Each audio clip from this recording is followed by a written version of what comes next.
Api di Bukit Menoreh. Cerita, Esa Mintarja. Audiobook, novel silat. Bab 471. Semula Pandanwangi mengira bahwa Swandaru malam itu tidak akan pergi. Tetapi justru ketika malam turun, Swandaru itu pun telah menyiapkan kudanya. "Kakang akan pergi kemana?" bertanya Pandanwangi. "Aku akan pergi ke Karangwetan sebentar." Pandanwangi. Pandanwangi tidak mencegahnya. Dipandanginya saja Swandaru yang kemudian meloncat ke punggung kudanya. Demikian Swandaru meninggalkan padukuhan induk, maka terasa jantungnya berdebaran. Ia sudah mulai membohongi Pandanwangi lagi. Swandaru pun sadar bahwa setiap kebohongan akan disusul oleh kebohongan yang lain. Namun Swandaru tidak mampu mencegahnya. "Maafkan aku, Pandanwangi," desis Swandaru. Swandaru itu merasa dirinya seakan-akan telah terpecah.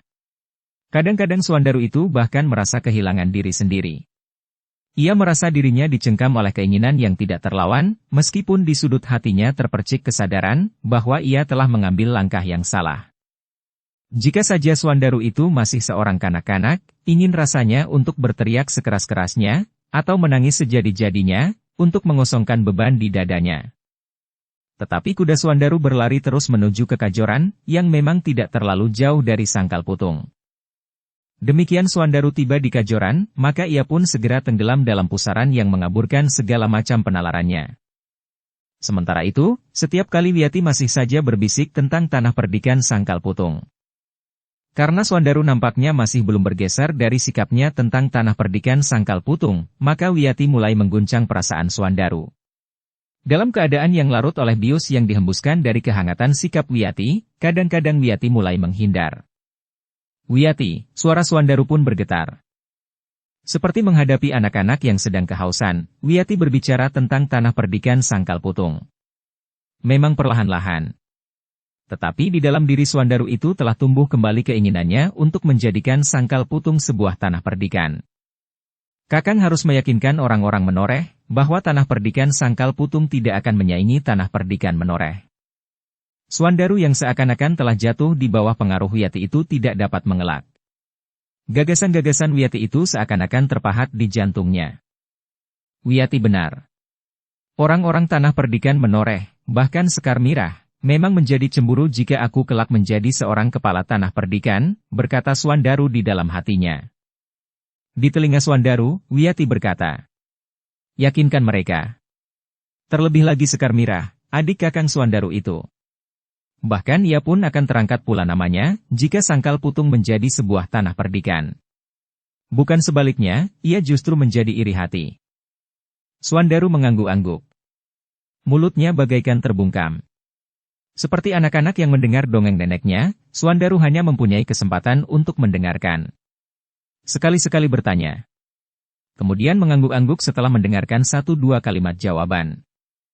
Dalam pada itu, tiba-tiba saja rakyat Mataram benar-benar diguncang oleh berita bahwa Panembahan Senapan benar-benar sakit. Bahkan sudah menjadi semakin parah, sehingga seisi istana menjadi cemas, bahwa tidak akan ada seorang tabib pun yang akan dapat mengobatinya. Namun kemudian para pejabat di istana masih tetap mengusahakan kesembuhan Panembahan Senapati. Keadaan Panembahan Senapati itu tidak luput dari perhatian Ki Ambara. Kepada Wiyati Ki Ambara itu pun berkata, "Kita harus tanggap akan keadaan ini, Wiyati." "Ya, Kek." Dorong Swandaru, agar Swandaru segera mengajukan permohonan penetapan Sangkal Putung menjadi sebuah tanah perdikan. Wiyati mengangguk. Katanya, tidak sulit untuk memaksa kakang Swandaru melakukannya. Tetapi agaknya ia masih saja terikat dengan tanah perdikan Menoreh. Jika Swandaru kecewa, maka kita akan memanfaatkannya. Mudah-mudahan Pandanwangi dapat mendukung kekecewaan suaminya, dan membujuk ayahnya di tanah perdikan. Jika hal itu terjadi, apakah kita sendiri sudah siap, Kek? Kita akan mempersiapkan diri. Ki Sabalintang akan mempersiapkan pasukan yang besar, namun bergerak di bawah tanah. Jika waktunya tiba, maka yang pertama-tama harus digilas adalah pasukan Untara di Jati Anom. Sementara itu, kita berharap bahwa Sekar Mirah akan dapat mempengaruhi suaminya, sehingga pasukan khusus di tanah perdikan Menoreh akan berpihak kepada kekuatan yang dapat dihimpun oleh tanah perdikan Menoreh. Sebagian kekuatan kita akan berada di tanah perdikan Menoreh, yang bersama-sama dengan kekuatan yang berada di Tanah Perdikan menoreh akan menyergap Mataram dari sisi barat, kemudian pasukan dari Sangkal Putung, setelah menghancurkan kekuatan Untara di Jati Anom, akan menyerang Mataram dari arah timur. Kita akan memotong pasukan Mataram yang berada di Ganjur dan menghancurkannya sebelum memasuki kota raja. Apakah kekuatan dari Pati, Demak, Jipang dan saudara-saudara kita di sebelah utara Gunung Kendeng, dalam waktu dekat sudah akan berada di Sangkal Putung dan di Tanah Perdikan menoreh? Apakah kau yakin bahwa Swandaru akan mengambil keputusan dalam waktu dekat? Jika permohonan itu diserahkan kepada Panembahan Senapati, bukankah diperlukan waktu untuk menunggu jawabannya? Baru atas dasar jawaban itulah Swandaru akan bergerak.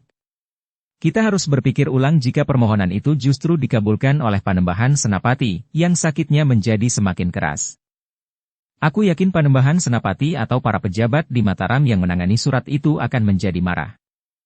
Kau pun harus yakin, bahwa kapanpun pasukan itu diperlukan, pasukan itu sudah akan berada di tempat masing-masing. Tetapi yang penting adalah sikap Sangkal Putung dan Tanah Perdikan menoreh lebih dahulu. Wiyati mengangguk-angguk. Katanya, baiklah. Aku akan mendorong Swandaru untuk segera mengajukan permohonan itu ke Mataram. Tetapi jangan sampai timbul salah paham dengan Tanah Perdikan menoreh, karena kita memerlukan dukungan kekuatan di Tanah Perdikan menoreh lewat Pandanwangi. Sebenarnya lah, bahwa dalam waktu singkat sikap Swandaru sudah berubah lagi. Tiba-tiba saja ia menjadi semakin mantap untuk menjadikan Sangkal Putung sebuah Tanah Perdikan. Ki Demang, Sangkal Putung dan Pandanwangi masih berusaha mencegahnya. Namun Swandaru telah memberikan berbagai macam alasan untuk memperkuat sikapnya, bahwa Sangkal Putung harus menjadi Tanah Perdikan. Selagi Panembahan Senapati masih ada, berkata Swandaru.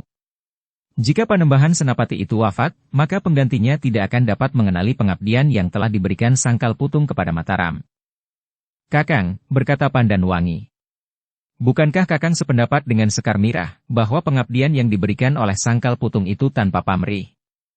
Pada saat kami melakukannya, kami memang tidak mempunyai pamrih apapun. Tetapi jika dengan demikian Mataram menjadi semakin besar, apakah kita tidak dapat ikut menikmati kebesarannya? Bukan apa-apa. Hanya sekedar ketetapan bahwa Sangkal Putung akan menjadi sebuah Tanah Perdikan. Dengan nada dalam Ki Demang pun berkata, Swandaru, apa yang kau inginkan sebenarnya? Jika Mataram menjadi besar, bukankah kita dapat ikut berbangga atas kebesarannya? Kesejahteraan Mataram akan tercermin juga di kademangan Sangkal Putung ini. Tanpa menjadi Tanah Perdikan pun, Sangkal Putung sudah menjadi daerah yang kesejahteraannya selalu meningkat. Kau sendiri pernah mengatakan bahwa kesejahteraan rakyat Sangkal Putung tidak kalah dengan kesejahteraan rakyat Tanah Perdikan menoreh. Bukankah yang memberikan kepuasan bagi seorang pimpinan adalah jika rakyatnya hidup sejahtera dan bahagia? Apakah itu cukup, Ayah? Bukankah kadang-kadang kita juga berpikir tentang harga diri? Tentang derajat dan pangkat? Bukan hanya semat. Aku sependapat, Swandaru. Tetapi kita juga harus merenungi cara kita mempertahankan harga diri, mendapatkan derajat dan pangkat. Bukankah kita tidak dapat membenarkan cara apapun, tanpa menghiraukan nilai-nilai yang berlaku dalam tatanan kehidupan kita sekarang? Jika kita terlalu dibebani berbagai macam pertimbangan, keseganan dan keberatan, maka kita tidak akan dapat melakukan apapun juga. Apakah kita akan dapat melepaskan diri dari beban itu? Apakah kita dapat berbuat apa saja tanpa dibebani pertimbangan, keseganan dan keberatan-keberatan berdasarkan nilai-nilai tatanan dalam lingkaran pergaulan luas ini? Ayah, berkata Swandaru kemudian, adalah kewajiban kita untuk memperjuangkan masa depan kampung halaman kita. Agar kita tidak dikutuk oleh anak cucu kita, karena kita tidak berbuat apa-apa untuk meningkatkan kedudukan kampung halaman kita ini. Meskipun demikian, aku minta kau mempertimbangkannya sekali lagi, Swandaru. Ketika kau pulang dari Tanah Perdikan menoreh, kau membawa pertimbangan-pertimbangan yang cerah di dalam hatimu. Ketika kau meletakkan keinginanmu untuk mengajukan permohonan agar kademangan ini ditetapkan menjadi Tanah Perdikan, kau nampak menjadi ceria, justru kau telah meletakkan beban yang memberati perasaanmu. Ternyata itu justru satu kemunduran, Ayah. Aku memang seorang yang lemah. Yang mudah patah menghadapi tantangan-tantangan. Namun ketika hal itu aku sadari, maka hatiku menjadi kukuh kembali. Aku akan tetap mengajukan permohonan atas nama rakyat Kademangan Sangkal Putung, agar Sangkal Putung ditetapkan menjadi tanah perdikan. Suandaru. Kenapa tidak kau syukuri saja karunia yang melimpah bagi kita semuanya di Kademangan ini?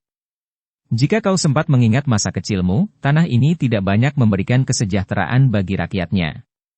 Namun karena kita sudah menunjukkan usaha yang bersungguh-sungguh dengan kerja keras, maka sebagaimana kita lihat sekarang, pada Kademangan ini telah dikaruniakannya kesejahteraan yang semakin tinggi. Bukankah dengan demikian karunia itu tidak datang dengan sendirinya, Ayah? Bukankah kita harus bekerja keras sebagai lantaran turunnya karunia itu? Nah, kita sekarang tidak boleh berhenti berusaha. Setelah kita mensyukuri karunia ini, maka kita wajib berusaha untuk meningkatkan tanah yang dipercayakan kepada kita ini, agar kedudukannya semakin meningkat. Kakang, berkata Pandan Wangi kemudian. Tetapi bagaimanapun juga kita harus mengingat keadaan Panembahan Senapati sekarang.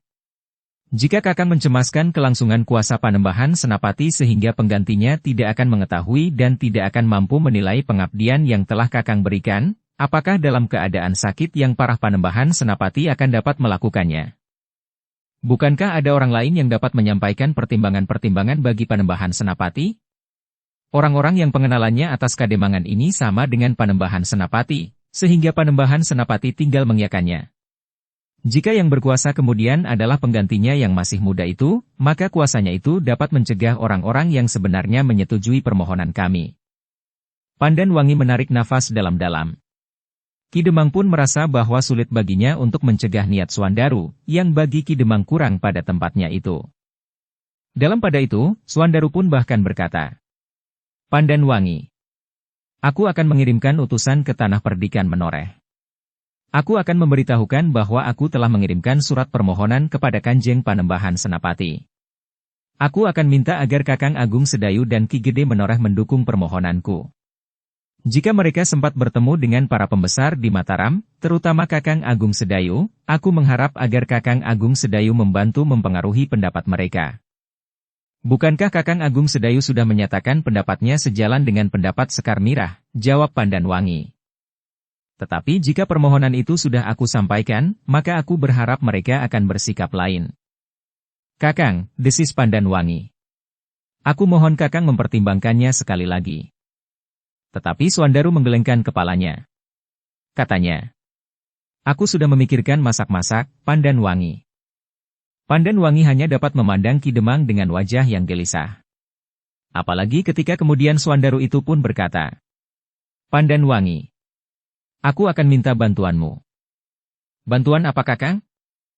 Sudah aku katakan, bahwa aku akan mengirimkan utusan ke tanah perdikan Menoreh untuk memberitahukan, bahwa aku sudah mengajukan surat permohonan kepada Kanjeng Panembahan Senapati untuk menetapkan Kademangan Sangkal Putung sebagai tanah perdikan Sangkal Putung, dengan keterangan, apa saja yang pernah kita lakukan untuk mendukung kebesaran Mataram. Aku akan minta Ki Gede Menoreh untuk mendukung permohonan kami itu. Terutama Sekar Mirah dan Kakang Agung Sedayu. Jika perlu, aku minta Kakang Agung Sedayu datang menghadap Ki Patih Mandaraka, agar Ki Patih bersedia mempengaruhi Kanjeng Panembahan Senapati. Kakang, bagaimana mungkin hal itu dapat terjadi? Kita tentu tidak akan dapat mengharap bahwa Kakang Agung Sedayu menemui Ki Patih, kemudian minta agar Ki Patih menghadap Kanjeng Panembahan Senapati yang sedang sakit. Apakah keberatan mereka? Bukankah Kakang Agung Sedayu sering pergi ke Mataram? Dan bukankah Ki Patih Mandaraka juga menghadap Kanjeng Panembahan Senapati setiap hari? Kita tidak dapat seakan-akan memerintah mereka untuk kepentingan kita. Aku tidak memerintah mereka. Tetapi apa keberatan mereka jika mereka melakukannya? Jika Ki Patih Mandaraka justru tidak setuju dengan permohonan Kakang, Ki Patih tahu benar pengabdian yang telah kita berikan bagi Mataram. Ki Patih tentu akan setuju. Ia pun akan bersedia untuk mempengaruhi Kanjeng Panembahan Senapati. Pandan Wangi menjadi bingung. Dipandanginya suaminya dengan tajamnya. Ia ingin melihat, bayangan apakah yang ada di mata suaminya, sehingga penalarannya seakan-akan tidak berjalan wajar. Tetapi Pandan Wangi tidak dapat melihat, bahwa di kepala Suandaru itu bertengger seorang perempuan muda yang cantik dan cerdik, Wiyati. Pandan Wangi, berkata Suandaru. Aku perlu bantuanmu, agar kau bersedia pergi ke tanah perdikan. Kita akan berangkat bersama-sama. Aku pergi ke Mataram dan kau langsung pergi ke Tanah Perdikan Menoreh. Mungkin aku akan mendapat jawaban segera. Tetapi mungkin aku harus menunggu. Bahkan mungkin aku harus kembali lebih dahulu ke Sangkal Putung sebelum aku mendapatkan jawabnya, karena Mataram memerlukan waktu untuk membuat pertimbangan-pertimbangan. Dalam hal yang demikian itulah, aku berharap agar Kakang Agung Sedayu segera saja pergi menemui Ki Patih Mandaraka. Kakang Agung Sedayu pun harus minta pula agar Ki Patih segera menyampaikan pertimbangannya kepada Panembahan Senapati. Swandaru, berkata Ki Demang. Bagaimana mungkin kau dapat berkata bahwa Ki Lurah Agung Sedayu harus segera pergi menemui Ki Patih, kemudian Ki Patih harus segera menghadapkan Jeng Panembahan Senapati? Apakah hakmu mengharuskan mereka segera melaksanakan keinginanmu? Ayah, sudah aku katakan, apakah keberatan mereka? Sedangkan persoalan ini sangat penting bagi kami, rakyat Sangkal Putung. Mereka harus mengerti bahwa mereka melakukannya bagi rakyat Sekademangan Sangkal Putung. Ki Patih Mandaraka tidak hanya mempunyai kewajiban memenuhi keinginanmu atas nama rakyat Sangkal Putung. Tetapi Ki Patih Mandaraka memikirkan kepentingan rakyat seluruh Mataram. Memikirkan rakyat di satu wilayah yang luas sekali, beratus kali lipat dari Sangkal Putung. Swandaru mengerutkan dahinya. Sejenak ia merenungi kata-kata ayahnya. Sementara itu ayahnya pun berkata, "Kau tidak dapat memandang Mataram dari sudut kepentinganmu, seolah-olah kau adalah pusat perputaran dunia Mataram, sehingga semua orang harus memperhatikanmu, melakukan keinginanmu, tanpa menghiraukan kepentingan-kepentingan lain yang jauh lebih besar dari sekedar kepentingan rakyat Sangkal Putung." Swandaru menarik nafas dalam-dalam. Agaknya jantungnya dapat disentuh oleh kata-kata ayahnya itu. Meskipun demikian, ia pun masih berkata, "Baiklah, ayah. Aku juga menghormati kepentingan-kepentingan lain itu. Namun aku minta Kakang Agung Sedayu memperhatikan pula permintaanku dan memenuhinya, demikian ada kesempatan. Demikian pula agar Kakang Agung Sedayu memohon kepada Ki Patih Mandaraka, untuk memperhatikan permohonan kami." Pernyataan Swandaru yang lebih lunak itu sedikit melegakan perasaan Ki Demang dan Pandan Wangi. Mereka masih berharap bahwa nalar Swandaru menjadi semakin berkembang dan melihat kenyataan yang terjadi di Mataram. Tetapi agaknya Swandaru tidak akan bergeser mundur lagi. Ia sudah berketetapan hati untuk pergi ke Mataram bersama-sama dengan keberangkatan Pandan Wangi ke Tanah Perdikan Menoreh, untuk menghadap ayahnya dan menemui Agung Sedayu dan Sekar Mirah. Di hari berikutnya, Swandaru pun telah menyiapkan surat yang akan diserahkan kepada Kanjeng Panembahan Senapati di Mataram. Kepada Ki Demang dan Pandan Wangi, Swandaru berkata, bahwa ia akan menunjukkan surat itu kepada para bebahu lebih dahulu. Apakah surat itu sudah pantas atau belum? Namun sebenarnya lah bahwa Swandaru telah pergi ke Kajoran.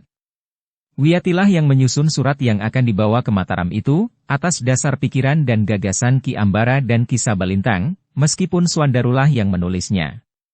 Surat itulah yang kemudian ditunjukkan kepada Ki Demang dan kepada Pandan Wangi. Surat itu aku buat berdasarkan pikiran, gagasan dan pertimbangan beberapa orang bebahu, sehingga isinya benar-benar mewakili pikiran, gagasan dan pendapat rakyat Kademangan ini. Ki Demang hanya dapat menarik nafas dalam-dalam. Surat itu memang ditulis dengan susunan kalimat yang rapi dan manis. Namun isinya tetap saja kurang mapan menurut pendapat Ki Demang dan Pandan Wangi. Tetapi Swandaru itu pun berkata, "Besok kita berangkat. Aku akan pergi ke Mataram bersama 2 orang bebahu. Kau akan langsung pergi ke Tanah Perdikan bersama 2 orang pengawal pilihan, yang tidak akan mengecewakan bila kau menjumpai hambatan di perjalanan." Pandan Wangi tidak menolak. Ia memang merasa bahwa ia adalah orang terbaik untuk pergi ke Tanah Perdikan Menoreh dengan tugas yang hampir tidak masuk di akalnya itu. "Tidak ada orang lain yang pantas melakukannya," berkata Pandan Wangi kepada Ki Demang ketika mereka berbicara berdua. "Kenapa?" bertanya Ki Demang. "Akulah orang Sangkal Putung yang paling mengenal Ki Gede Menoreh, Sekar Mirah serta Kakang Agung Sedayu, selain Kakang Swandaru sendiri." Tetapi agaknya penalaran Swandaru baru kabur. Tidak ada seorang pun yang dapat mengurungkan maksudnya. "Ketika kami pulang dari Tanah Perdikan beberapa waktu yang lalu, aku merasa bahwa sepercik cahaya berhasil menerangi batinnya." Pendapat Sekar Mirah dan Kakang Agung Sedayu dapat dimengertinya. Namun tiba-tiba keinginannya itu tumbuh kembali. "Kau curiga bahwa ada seseorang yang mempengaruhinya?" Pandan Wangi menundukkan kepalanya. Tetapi ia tidak menjawab. Bahkan Ki Demang sendirilah yang menjawab. Mungkin di antara para bebahu. Besok, setelah kalian berangkat, aku akan berbicara dengan para bebahu. Pandan Wangi mengangguk sambil menjawab. Mudah-mudahan ayah mendapatkan beberapa petunjuk meskipun sudah agak terlambat. Namun bukan berarti bahwa keterangan yang ayah dapatkan itu tidak ada gunanya. Ki Demang mengangguk-angguk. Namun katanya kemudian. Beristirahatlah. Besok kau akan menempuh perjalanan panjang. Aku akan menunggu Kakang Suandaru. Tidak usah, Pandan Wangi. Suamimu agaknya tidak akan segera pulang. Tetapi sambil tersenyum Pandan Wangi pun berkata. Aku tentu tidak akan dapat tidur, ayah. Sebenarnya lah bahwa Pandan Wangi tidak segera pergi ke biliknya. Meskipun malam sudah menjadi semakin larut, serta Ki Demang dan seisi rumah itu sudah tidur nyenyak. Lewat tengah malam, Suandaru baru pulang. Ketika ia melihat Pandan Wangi membuka pintu dengan matanya yang masih bening, ia pun bertanya. Kau belum tidur, Pandan Wangi? Belum, Kakang. Seharusnya kau beristirahat, karena besok kau akan menempuh perjalanan jauh. Aku tidak dapat tidur mendengkur di dalam bilikku yang hangat, sementara Kakang Suandaru sibuk mempersiapkan segala sesuatunya yang berhubungan dengan kepergian Kakang esok. Kakang Suandaru masih hilir mudik di udara malam yang dingin sepanjang jalan Kademangan, dalam tugas Kakang bagi Kademangan ini. Suandaru menarik nafas dalam-dalam. Terasa jantungnya tersengat oleh kesetiaan istrinya, sementara ia baru saja pulang dari rumah seorang perempuan muda di Kajoran. Wiyati memang lebih muda dari Pandan Wangi. Lebih segar, sedikit manja. Tetapi apakah bobot kesetiaan Wiyati dapat menyamai bobot kesetiaan Pandan Wangi? Bahkan Wiyati dapat menerimanya selagi Suandaru masih terikat dalam perkawinan dengan seorang perempuan, itu sudah merupakan cacat bagi Wiyati. Suandaru melangkah sambil menundukkan kepalanya, sementara Pandan Wangi menutup pintu butulan dan menyelarakan kembali. Dengan lesu Suandaru pun duduk di ruang dalam. Sesaat ia tidak dapat berkata apa-apa. Kau kenapa, Kakang? Suandaru mengangkat wajahnya. Dahinya pun berkerut. Baru kemudian ia pun menjawab. Aku tidak apa-apa, Pandan Wangi. Kakang nampak gelisah. Ya. Suandaru termangu-mangu sejenak.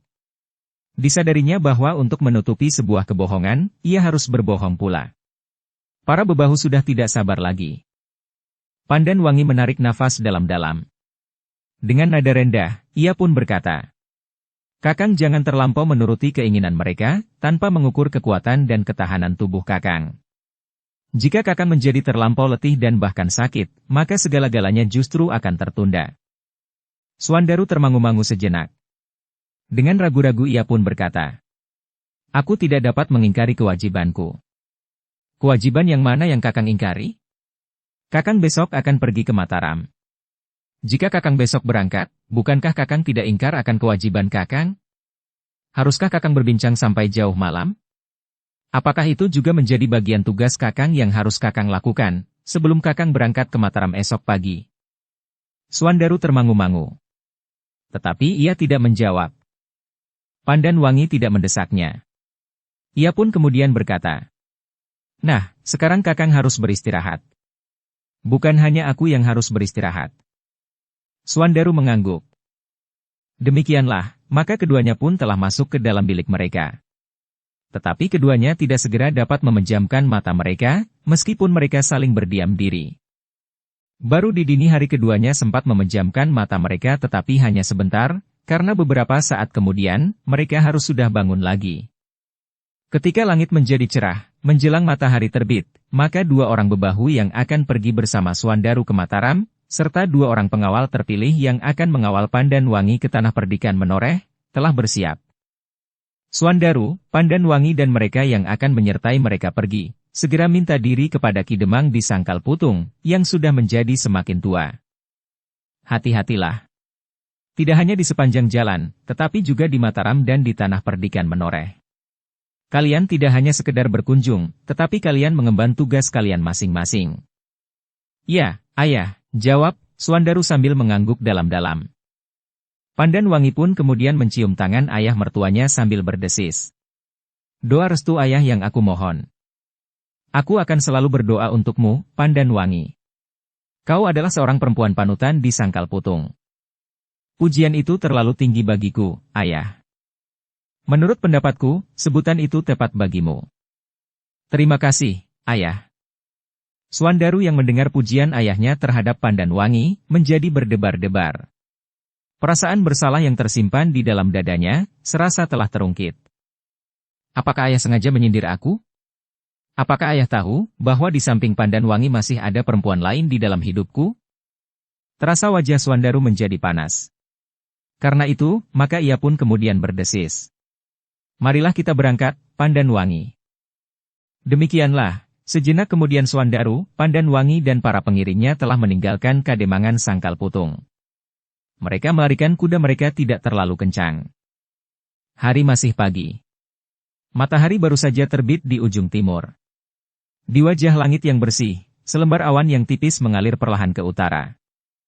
Swandaru dan Pandanwangi menyusuri jalan di antara kotak-kotak sawah yang terbentang luas dari Cakrawala sampai ke Cakrawala, diselingi oleh padukuhan-padukuhan yang berpencar seperti pulau-pulau kecil yang tersembul di permukaan laut yang tenang. Namun jauh di kaki gunung, nampak hutan yang lebat membujur panjang. Tidak banyak yang mereka bicarakan di sepanjang jalan. Swandaru masih memberikan pesan-pesan kepada Pandanwangi, apakah yang harus dikatakan dan dilakukan di tanah perdikan Menoreh.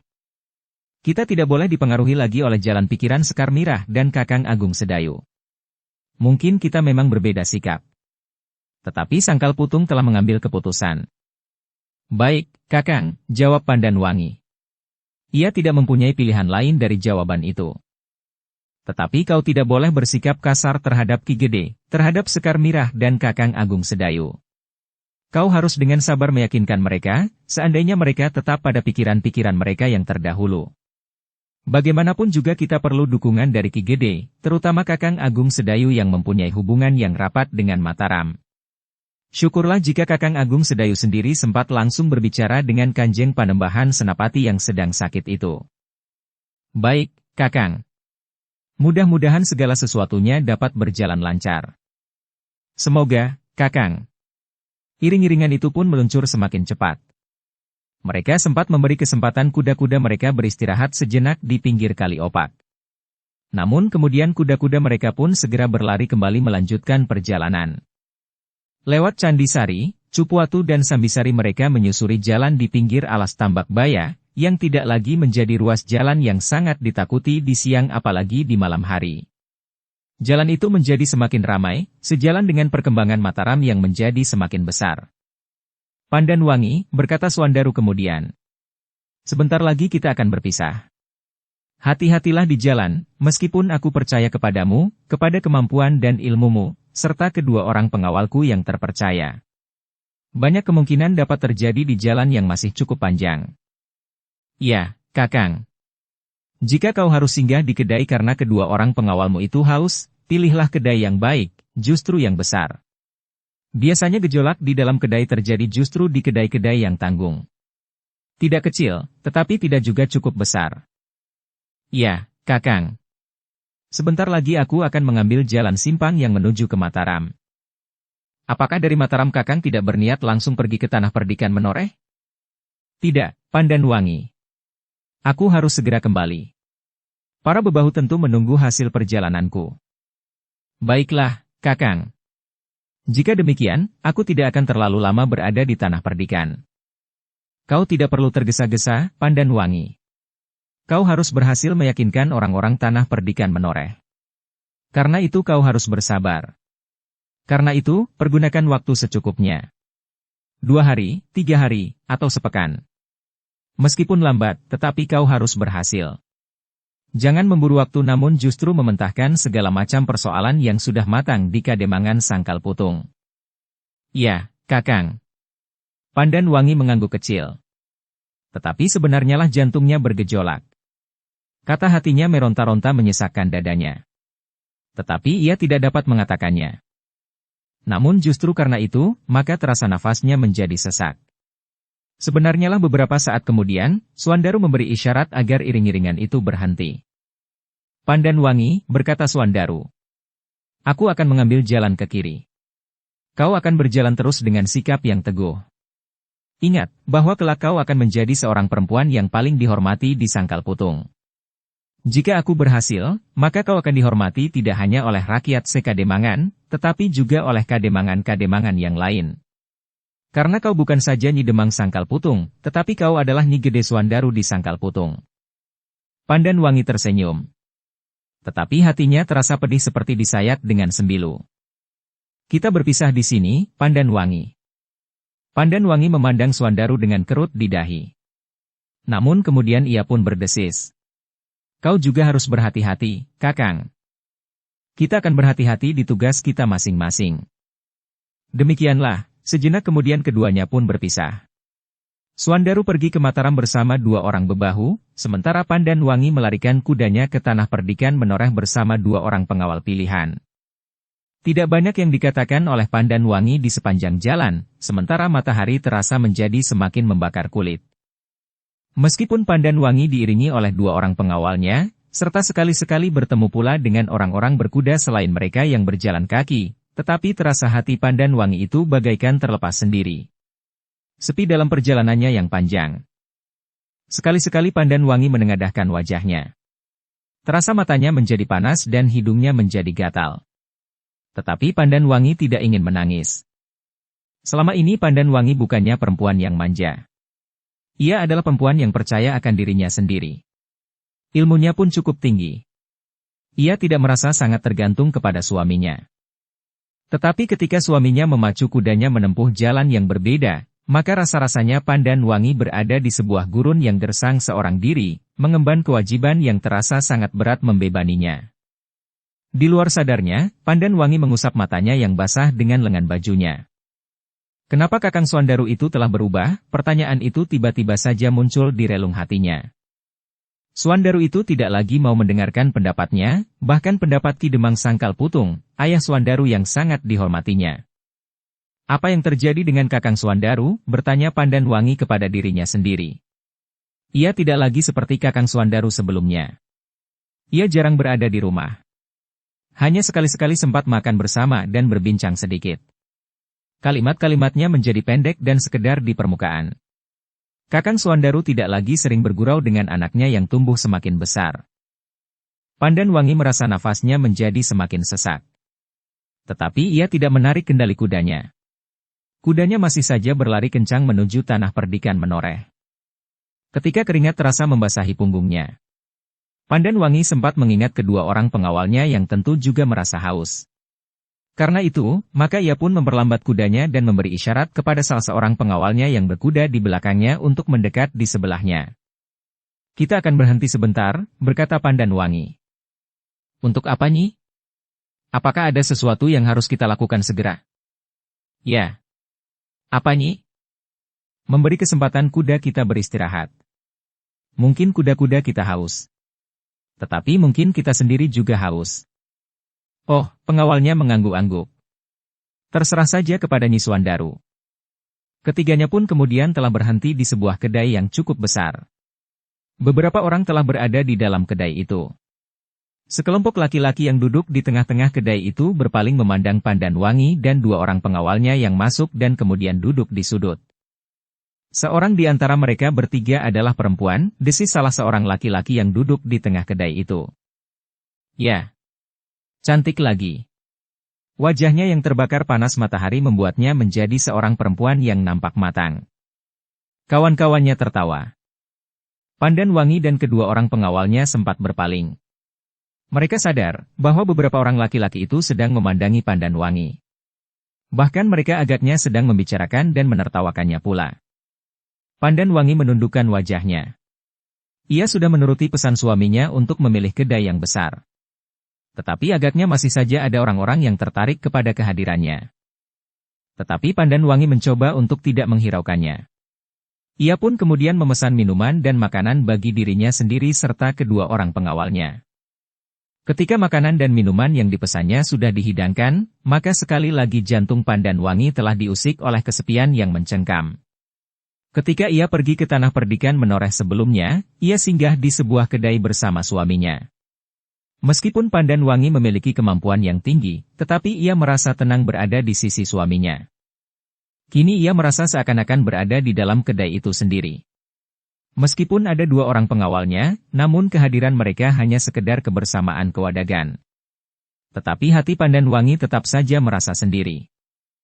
Ketika Pandan Wangi menghirup minuman hangat, maka rasa-rasanya hambar sekali.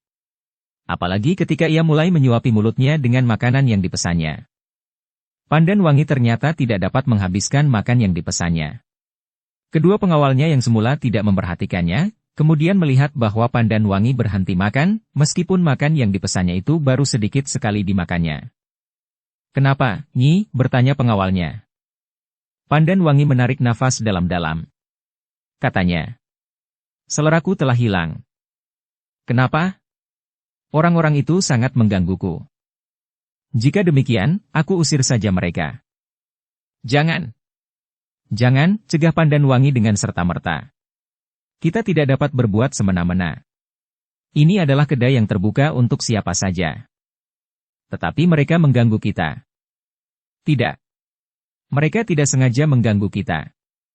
Kedua orang pengawal itu pun saling berpandangan sejenak. Namun Pandan Wangi pun berkata, "Makanlah. Jangan terpengaruh aku." Kedua pengawalnya mengangguk. Mereka pun kemudian melanjutkan makan mereka sampai butir nasi yang terakhir. "Jika kalian ingin lagi, mintalah." Kedua pengawalnya tertawa. Seorang di antara mereka berkata, "Nanti lambungku sakit jika aku terlalu kenyang, sementara kudaku lari kencang." Pandan Wangi pun tersenyum. Namun mereka bertiga di luar sadar telah berpaling lagi ketika mereka mendengar beberapa orang laki-laki itu tertawa.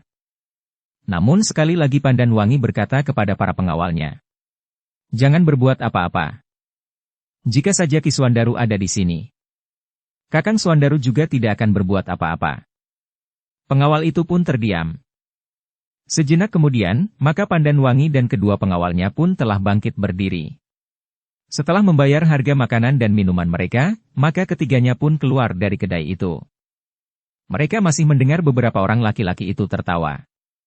Tetapi Pandan Wangi tidak menghiraukannya.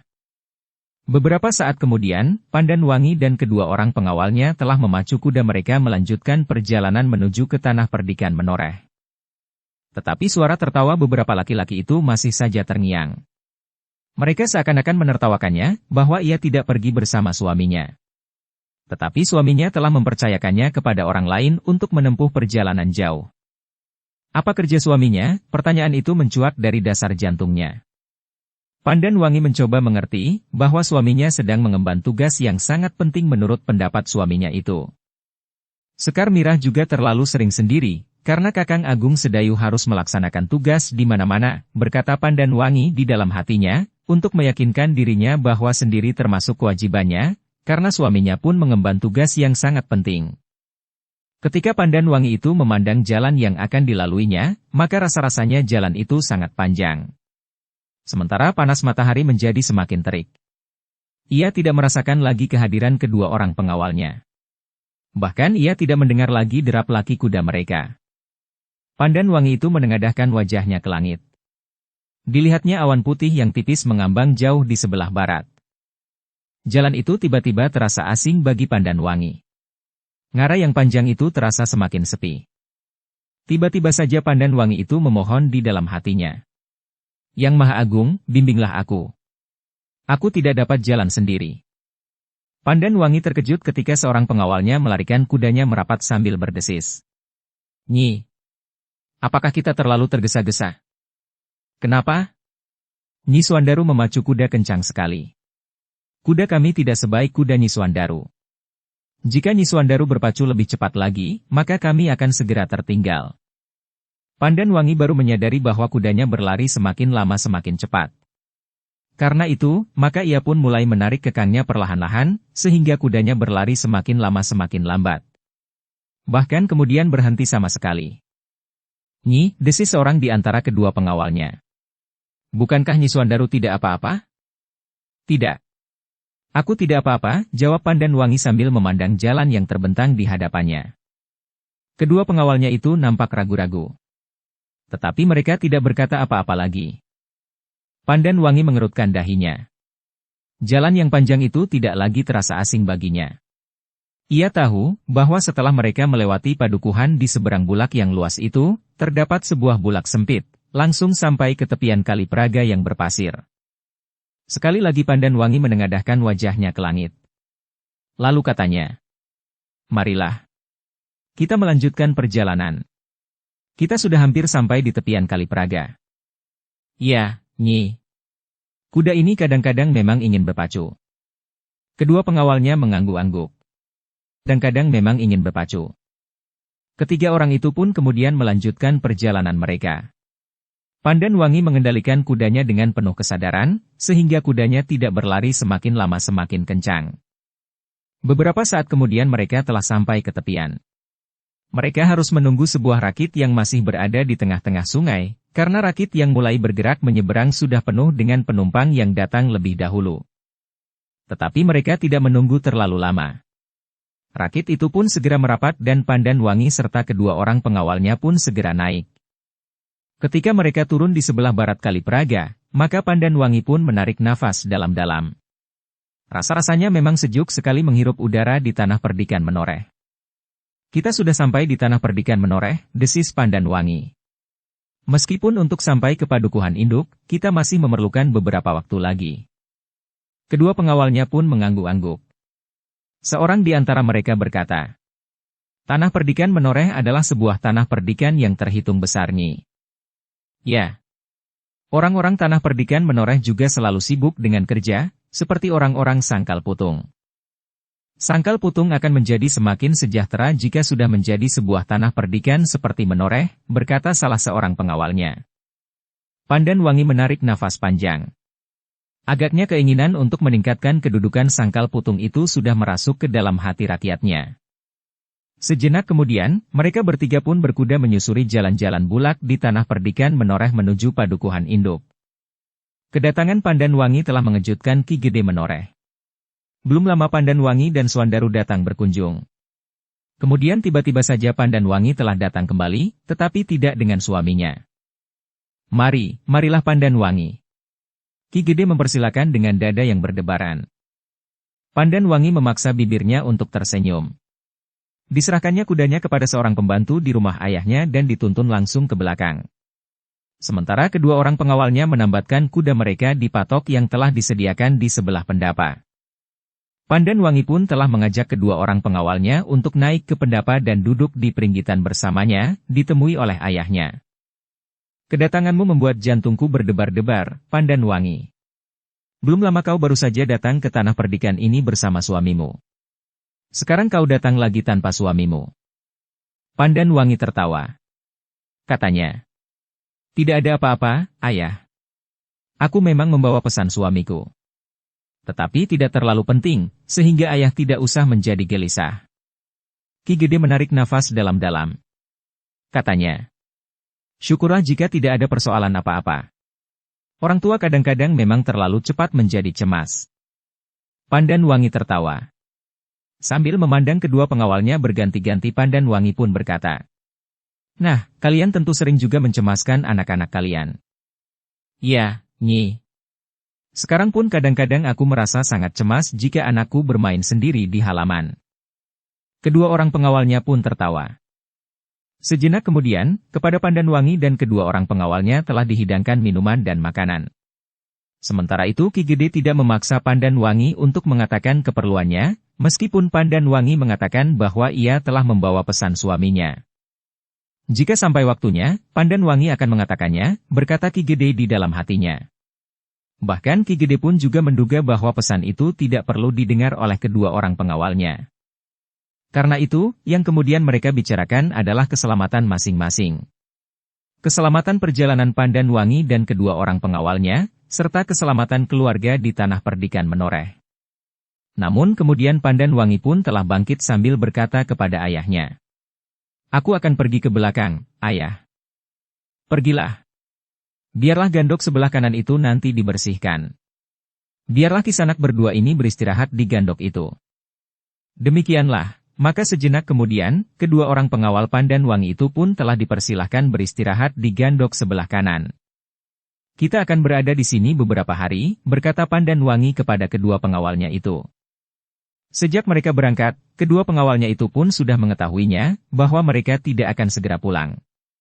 Mereka akan bermalam di tanah perdikan, mungkin 2 malam, mungkin 3 malam, bahkan mungkin sepekan. Dalam pada itu, Pandan Wangi yang sudah mendapat pesan dari Suandaru agar tidak tergesa-gesa, tidak segera mengatakan pesan itu kepada Ki Gede.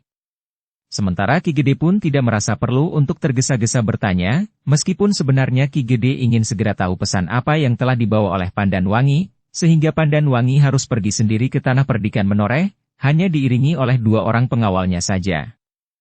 Ketika malam turun, seorang pembantu Ki Gede telah menghidangkan makan malam kedua pengawal Pandan Wangi itu di serambi samping. Pandan Wangi sendiri sempat menunggui sejenak. Namun kemudian Pandan Wangi itu pun berkata, "Silahkan. Jangan malu.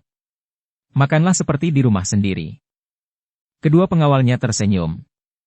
Seorang di antara mereka berkata, "Terima kasih, Nyi. Nyi Pandan Wangi sendiri tidak makan? Ayah minta aku makan bersamanya." Oh, pengawal itu mengangguk-angguk.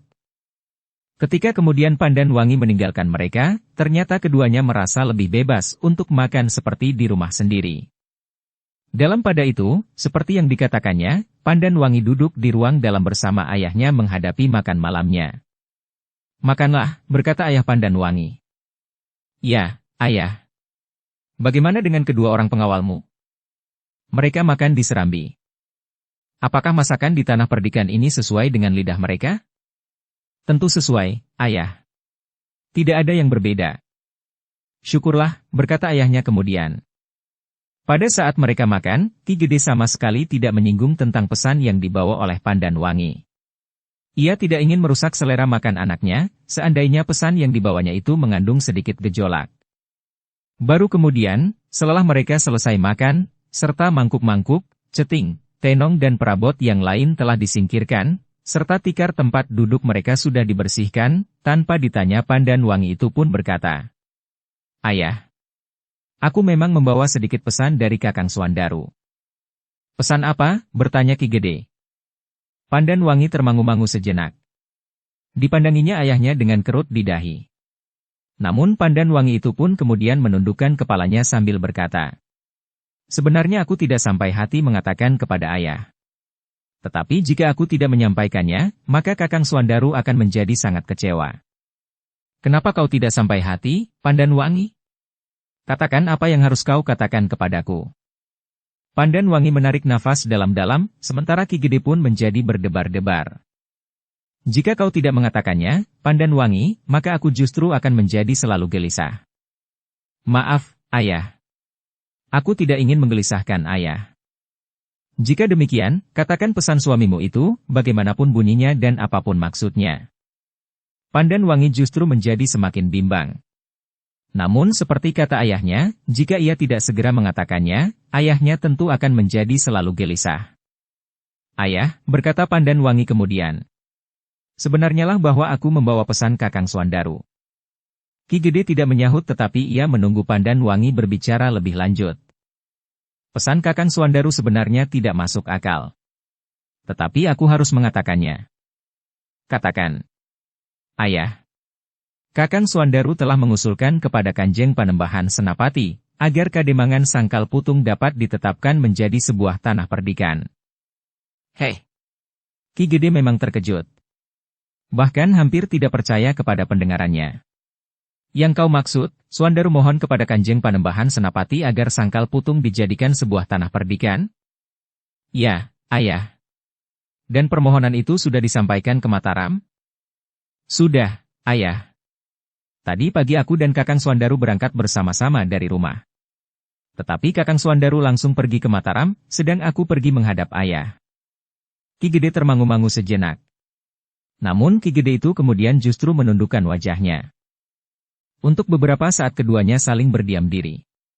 Mereka mengikuti arus perasaan mereka masing-masing.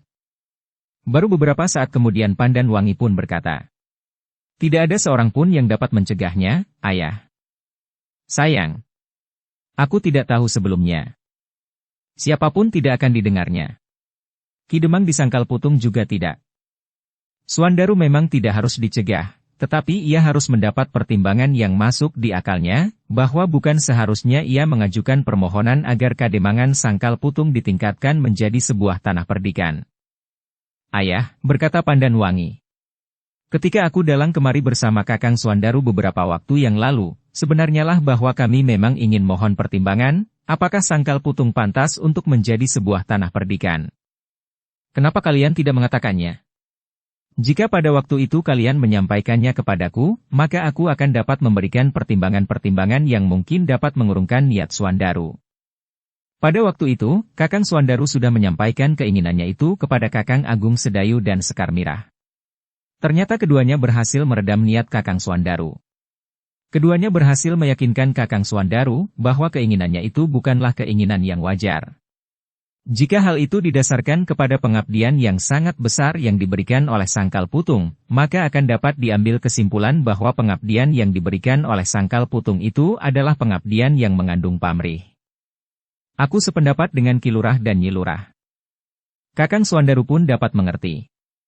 Karena itu, maka Kakang Suandaru menyatakan untuk membatalkan niatnya. Bahkan Kakang Suandaru merasa malu dengan keinginannya itu. Meskipun ia tidak berterus terang, tetapi sikap dan kata-katanya menunjukkan hal itu. Karena itu, maka Kakang Suandaru membatalkan pula niatnya untuk minta pertimbangan kepada ayah. Ki Gede menarik nafas dalam-dalam. Katanya. Tetapi kenapa tiba-tiba Suandaru berubah lagi sikapnya? Pandan Wangi menggelengkan kepalanya. Katanya. Aku tidak tahu, ayah. Rasa-rasanya memang ada pengaruh yang sangat kuat yang mengendalikan sikap, tingkah laku dan bahkan keputusan-keputusan yang diambil oleh Kakang Suandaru. Aku dan bahkan Ki Demang Sangkal Putung tidak lagi mampu menggoyahkan niatnya itu. Apakah kau pernah bertanya kepada suamimu, siapakah yang mendorongnya untuk melakukannya? Menurut Kakang Suandaru, para bebahu Sangkal Putung, atas nama rakyat Sangkal Putung, selalu mendesaknya. Mereka tidak sabar lagi. Rasa-rasanya mereka tidak dapat menunggu sampai esok pagi. Kau pernah berbicara dengan salah seorang dari mereka? Pandan Wangi menggeleng. Katanya. Belum, ayah. Ki Gede mengangguk-angguk. Dengan nada datar ia pun berkata. Pandan Wangi. Ada baiknya kau tahu, bebahu yang manakah yang memaksa Suandaru untuk segera pergi ke Mataram. Tentu bukan semua bebahu. Jika dapat kau ketahui, maka kau setidak-tidaknya akan dapat menilai, apakah latar belakang dari tindakannya itu. Apakah ia benar-benar merindukan sebuah tanah perdikan, atau ada alasan lain, sehingga ia seakan-akan memaksa Suandaru untuk pergi ke Mataram segera. Bahkan melakukan satu langkah yang tidak masuk akal. Pandan Wangi mengerutkan dahinya. Sambil mengingat-ingat ia pun berkata. Seingatku, Ki Demang Sangkal Putung pun berniat untuk berbicara dengan para bebahu. Mungkin Ki Demang juga ingin mengetahui, siapakah yang telah mendorong Kakang Suandaru sehingga Kakang Suandaru sampai pada satu langkah yang tidak sewajarnya itu. Mudah-mudahan Ki Demang dapat menemukannya. Ki Gede pun mengangguk-angguk. Mudah-mudahan, ayah, suara Pandan Wangi menjadi semakin lemah. Sudahlah, berkata Ki Gede. Jangan terlalu kau risaukan. Pada saatnya Suandaru tentu akan menemukan jalan kembali ke akal sehatnya. Pandan Wangi mengangguk kecil. Namun kemudian katanya. Ayah. Selain aku harus memberitahukan permohonan Kakang Suandaru kepada Kanjeng Panembahan Senapati, Kakang Suandaru juga mohon dukungan dari Tanah Perdikan Menoreh. Dukungan? Apa maksudnya? Apakah aku juga harus menghadap Kanjeng Panembahan Senapati dan menyatakan dukungan Tanah Perdikan Menoreh terhadap permohonan Kademangan Sangkal Putung itu? Itu adalah salah satu cara yang dimaksud oleh Kakang Suandaru. Tetapi mungkin Kanjeng Panembahan Senapati justru memanggil ayah, dan bertanya apakah Tanah Perdikan Menoreh setuju atau tidak atas permohonan Kademangan Sangkal Putung itu. Itu pun mustahil. Kanjeng Panembahan Senapati tidak akan memanggil aku untuk membicarakannya. Aku hanya seorang kepala Tanah Perdikan yang tidak berarti apa-apa bagi Mataram. Menurut penalaran Kakang Suandaru, ayah adalah mertua Kakang Suandaru, anak Demang Sangkal Putung. Tetapi aku adalah orang yang jauh dari istana Mataram. Bukan saja jarak Tanah Perdikan ini dari istana, tetapi aku bukan orang yang sering diminta pendapatnya oleh Kanjeng Panembahan Senapati. Bahkan untuk satu persoalan Panembahan Senapati tidak akan pernah ingat kepadaku. Apalagi minta pertimbangan-pertimbangan. Aku mengerti, Ayah. Tetapi agaknya Kakang Suandaru mempunyai perhitungan lain. Mungkin Kakang Suandaru menganggap bahwa Tanah Perdikan Menoreh telah menunjukkan pengabdian yang besar terhadap Mataram. Sementara itu Ki Gede mempunyai pengalaman yang luas tentang pemerintahan atas sebuah tanah perdikan. Selain itu, seperti yang aku katakan, Ki Gede adalah mertua Kakang Suandaru, yang atas nama rakyat Sangkal Putung mohon agar Sangkal Putung dapat ditetapkan menjadi sebuah tanah perdikan. Ki Gede menarik nafas dalam-dalam. Sementara Pandan Wangi pun berkata, selain kepada ayah, Kakang Suandaru pun minta agar aku berbicara lagi dengan Kakang Agung Sedayu dan Sekar Mirah. Meskipun pada pertemuan antara Kakang Suandaru dengan Kakang Agung Sedayu dan Sekar Mirah terdahulu Kakang Suandaru menyadari kekeliruannya, namun sekarang aku diminta oleh Kakang Suandaru untuk minta dukungan kepada Kakang Agung Sedayu dan Sekar Mirah. Kakang Suandaru tahu bahwa Kakang Agung Sedayu sering dipanggil menghadap Ki Patih Mandaraka, bahkan oleh Panembahan Senapati sendiri dalam keperluan yang khusus. Kakang Suandaru berharap agar Kakang Agung Sedayu dapat menyampaikan kepada Ki Patih Mandaraka dukungannya itu. Selanjutnya, Kakang Suandaru berharap bahwa Ki Patih Mandaraka akan meneruskannya kepada Kanjeng Panembahan Senapati. Mimpi suamimu menjadi semakin ngelantur. Tetapi agaknya Suandaru akan kecewa. Apalagi sekarang Panembahan Senapati sedang sakit. Bagaimana mungkin Panembahan Senapati dapat mengambil keputusan terhadap Kademangan Sangkal Putung? Karena untuk menetapkan satu lingkungan menjadi sebuah tanah perdikan itu diperlukan pertimbangan dari berbagai sudut. Selain itu, adalah jarang sekali, bahkan aku belum pernah mengetahui, sebuah tanah perdikan yang ditetapkan atas permohonan lingkungan itu sendiri. Pandan Wangi tidak menyahut. Ia hanya menundukkan kepalanya saja. Nah, Pandan Wangi. Seperti aku katakan tadi, kau jangan terlalu risau karena sikap suamimu itu. Beristirahatlah. Sebaiknya besok kau temui Ki Lurah dan Nyi Lurah Agung Sedayu. Ya, ayah. Besok aku akan pergi ke rumahnya. Sekarang tidurlah. Kedua orang pengawalmu sudah berada di dalam biliknya di Gandok. Ya, ayah. Pandan Wangi itu pun kemudian bangkit dan pergi ke biliknya. Tetapi meskipun Pandan Wangi itu membaringkan dirinya di pembaringan, namun ia tidak segera dapat memejamkan matanya. Bahkan bagi Pandan Wangi, malam terasa terlampau panjang. Baru lewat tengah malam, Pandan Wangi terlena beberapa saat. Pagi-pagi benar, seperti kebiasaannya di Sangkal Putung, Pandan Wangi sudah bangun. Tetapi Pandan Wangi tidak tergesa-gesa pergi ke rumah Agung Sedayu. Ia ingin menemui Sekar Mirah justru setelah Agung Sedayu berangkat ke barak. Apakah kau tidak ingin menemui Ki Lurah? Meskipun kau tidak akan sempat berbicara tentang pesan Suandaru, tetapi dengan demikian Ki Lurah tahu bahwa kau ada di sini. Nanti saja, ayah. Aku tidak ingin mengganggunya. Jika aku datang pagi-pagi, mungkin ia akan pergi lebih siang dari kebiasaannya. Biarlah aku menemui Sekar Mirah saja lebih dahulu. Kau baru akan bertemu Ki Lurah sore nanti. Aku tidak tergesa-gesa, ayah. Ki Gede mengangguk-angguk. Katanya. Baiklah. Kau dapat menemuinya sore nanti. Aku akan pergi ke rumah Sekar Mirah nanti di saat matahari naik sepenggalah. Tetapi aku tidak akan pulang lebih dahulu dan kembali lagi menemui Kakang Agung Sedayu. Jadi kau akan menunggu sampai Ki Lurah pulang? Ya, ayah. Ki Gede pun mengangguk-angguk. Katanya. Baiklah. Kau dapat berbicara lebih dahulu dengan Nyi Lurah. Sebenarnya lah, Pandan Wangi menunggu sampai matahari naik. Baru kemudian ia minta diri kepada ayahnya untuk pergi ke rumah Agung Sedayu. Apakah kedua orang pengawal dari Sangkal Putung itu akan kau ajak? Tidak, ayah. Biarlah ia berada di sini. Ketika kemudian Pandan Wangi pergi, maka ia pun berpesan kepada kedua pengawalnya, agar mereka menunggu saja di rumah Ki Gede. Kedua pengawalnya mengangguk. Tetapi sebenarnya lah bahwa mereka merasa gelisah juga. Mereka tidak terbiasa duduk berdiam diri sehari suntuk. Tetapi mereka tidak dapat membantah. Ketika sinar matahari telah terasa gatal di kulit, Pandan Wangi pun pergi seorang diri ke rumah Sekar Mirah. Di sepanjang jalan, Pandan Wangi sempat merenungi niat suaminya yang tidak masuk akal itu. Semakin lama jantungnya terasa semakin berdebaran. Bahkan Pandan Wangi itu pun mulai bertanya-tanya. Siapakah yang telah menggerakkan hati Kakang Suandaru, sehingga ia melangkah sedemikian jauhnya dari garis penalaran? Tetapi Pandan Wangi tidak dapat menemukan jawabnya. Bahkan ia menjadi semakin berdebaran. Dicobanya untuk mengingat para bebahu seorang demi seorang. Siapakah yang kira-kira telah menjerumuskan Suandaru ke dalam langkah yang tidak sewajarnya itu? Tetapi Pandan Wangi tidak menemukannya. Menurut pengenalannya, para bebahu di Sangkal Putung bukanlah orang-orang yang berpendirian dan bersikap keras. Mungkin mereka setuju dan bahkan menginginkan Sangkal Putung mendapat tingkat kedudukan yang lebih tinggi. Tetapi rasa-rasanya tidak ada di antara mereka yang berani mendorong Suandaru untuk pergi ke Mataram. Kedua orang bebahu yang pergi bersama Suandaru ke Mataram pun bukan jenis orang-orang yang berpijak pada keinginan yang berlebihan. Mereka cenderung untuk bersikap lunak menanggapi persoalan-persoalan yang berkembang di kademangan mereka. Lalu siapa? Pandan Wangi mencoba menelusuri orang-orang yang dekat dengan Suandaru.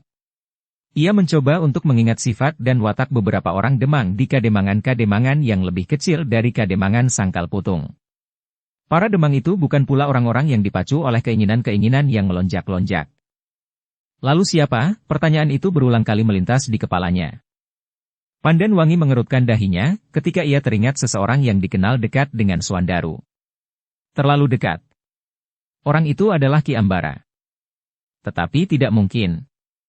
Ia adalah seorang pedagang kuda. Ia tidak mempunyai kepentingan lain dari mendapat keuntungan dari kuda-kudanya yang dibeli oleh Suandaru.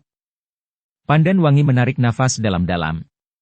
Pertanyaan-pertanyaan yang membelit jantungnya itu membuat nafasnya menjadi sesak. Bahkan Pandan Wangi menjadi sangat bersedih bahwa suaminya telah menempuh jalan yang tidak sepantasnya. Pandan Wangi yang merenung itu terkejut ketika seorang perempuan menyapanya. Pandan Wangi mencoba untuk menjawabnya dengan ramah. Dengan senyum di bibir dan dengan jawaban-jawaban yang ceria.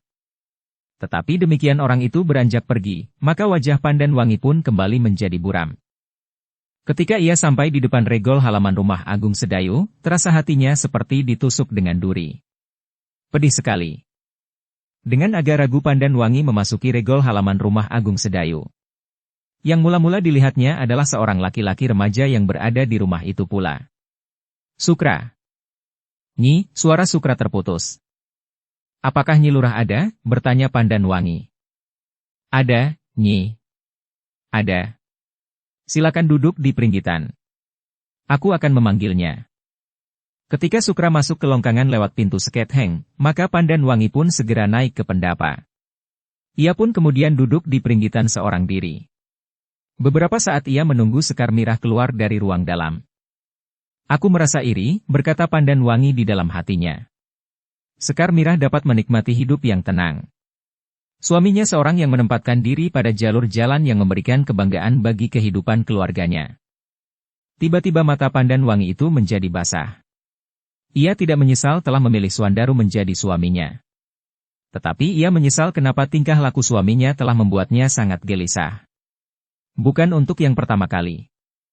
Tetapi kali ini Pandan Wangi benar-benar merasa tersudut ke dalam satu kehidupan yang penuh dengan gejolak.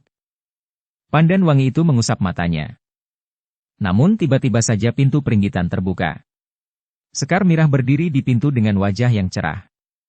Bokayu. Pandan Wangi yang terkejut itu berusaha untuk menghapus kesan di wajahnya. Dengan serta-merta ia pun bangkit. Dipaksanya bibirnya tersenyum sambil berdesis. Sekar Mirah. Namun suaranya tidak seceria Sekar Mirah. Bahkan terasa suaranya itu tersangkut di kerongkongan. Betapapun Pandan Wangi berusaha menghapus kesan pahit di wajahnya, namun Sekar Mirah sempat menangkapnya. Sehingga karena itu, maka dahi Sekar Mirah itu pun telah berkerut. Ternyata Pandan Wangi yang mencoba bertahan itu, tidak lagi mampu menahan gejolak perasaannya. Tiba-tiba saja ia berlari memeluk Sekar Mirah. Apa yang terjadi, Bokayu? Desis Sekar Mirah. Pandan Wangi tidak dapat segera menjawab. Tangisnya lah yang kemudian meledak. Air matanya mengalir dengan deras membasahi bahu Sekar Mirah. Sekar Mirah tidak mempersilakan Pandan Wangi duduk di peringgitan. Tetapi Sekar Mirah pun kemudian membimbingnya masuk ke ruang dalam. Tenanglah, Bokayu. Duduklah. Katakan, apa yang telah terjadi? Mungkin akan dapat sedikit memperingan beban yang harus kau pikul. Pandan Wangi pun kemudian duduk di ruang dalam bersama Sekar Mirah. Dengan lembut Sekar Mirah itu pun bertanya. Ada apa, Bokayu? Nampaknya ada sesuatu yang menggores dan meninggalkan luka di hatimu. Pandan Wangi mencoba menenangkan hatinya. Beberapa kali ia mengusap air matanya. Tetapi air mata itu masih saja mengalir dari pelupuknya. Namun di sela-sela isaknya Pandan Wangi itu pun berkata. Aku menjadi semakin tidak mengerti tentang suamiku, Sekar Mirah. Kenapa? Apa yang terjadi dengan Kakang Suandaru? Sekar Mirah. Kakang Suandaru tidak benar-benar membatalkan niatnya untuk mengajukan permohonan kepada Mataram agar Kademangan Sangkal Putung ditetapkan menjadi tanah perdikan. Hei! Sekar Mirah memang terkejut. Apalagi Pandan Wangi menyampaikannya dengan serta-merta.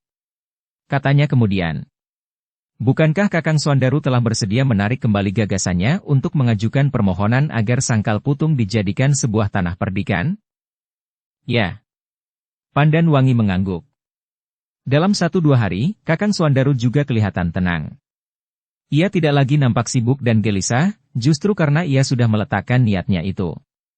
Namun tiba-tiba niat itu telah tumbuh lagi. Demikian tiba-tiba, dan bahkan menjadi lebih subur dari yang pernah dipatahkannya itu.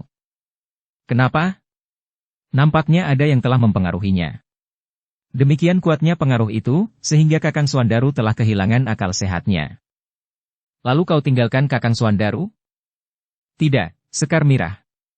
Aku tidak meninggalkannya dalam keadaan yang rawan itu. Tetapi Kakang Suandarulah yang memerintahkan aku untuk datang ke tanah perdikan Menoreh. Atas perintah Kakang Suandaru? Ya. Kakang Suandaru minta aku menghubungi ayah dan Kakang Agung Sedayu. Untuk apa? Kakang Suandaru perlu dukungan. Kakang Suandaru memerintahkan aku untuk minta Ki Gede mendukung, jika saja Panembahan Senapati minta pendapatnya. Sementara itu, Kakang Suandaru minta agar Kakang Agung Sedayu bersedia pergi ke Mataram menghadap Ki Patih Mandaraka, atau bahkan Panembahan Senapati sendiri, untuk menyatakan dukungannya terhadap permohonan Kakang Suandaru. Oh! Sekar Mirah berdesah. Tentu ada yang telah mempengaruhinya. Ya. Tetapi siapa? Aku tidak yakin jika para bebahu mempunyai pengaruh begini besar terhadap Kakang Suandaru. Apakah kau tidak dapat menduganya? Pandan Wangi menggeleng. Katanya. Tidak, Sekar Mirah. Namun Ki Demang akan berusaha mencari orang yang telah mempengaruhinya itu, selama aku dan Kakang Suandaru pergi. Sekar Mirah mengangguk-angguk. Katanya. Mudah-mudahan ayah berhasil. Jika ayah berhasil, mungkin sekali ayah akan dapat meredakan gejolak perasaan Kakang Suandaru lewat orang yang telah mempengaruhinya itu. Mudah-mudahan, Sekar Mirah. Tetapi mungkin Ki Demang akan mengalami kesulitan. Mungkin sekali orang yang telah menanamkan pengaruh yang sangat besar pada Kakang Suandaru itu akan bersembunyi. Sekar Mirah menarik nafas dalam-dalam. Katanya. Sudahlah, kita akan memikirkannya nanti jika Kakang Agung Sedayu kembali. Sekarang, tenangkan hatimu di sini. Silakan duduk. Aku akan pergi ke dapur sebentar. Aku akan ikut bersamamu ke dapur. Apakah Rara Wulan ada? Rara Wulan sedang pergi ke pasar. Tetapi sudah agak lama. Ia tentu akan segera kembali. Gelagah Putih dan Ki Jayaraga. Mereka pergi ke sawah.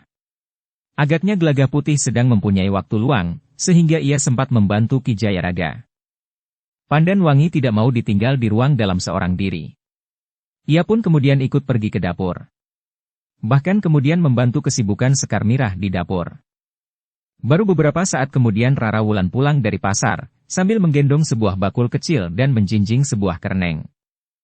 Bokayu Pandan Wangi, sapa Rara Wulan dengan wajah yang ceria. Pandan Wangi pun menyambutnya dengan wajah yang sudah nampak lebih tenang.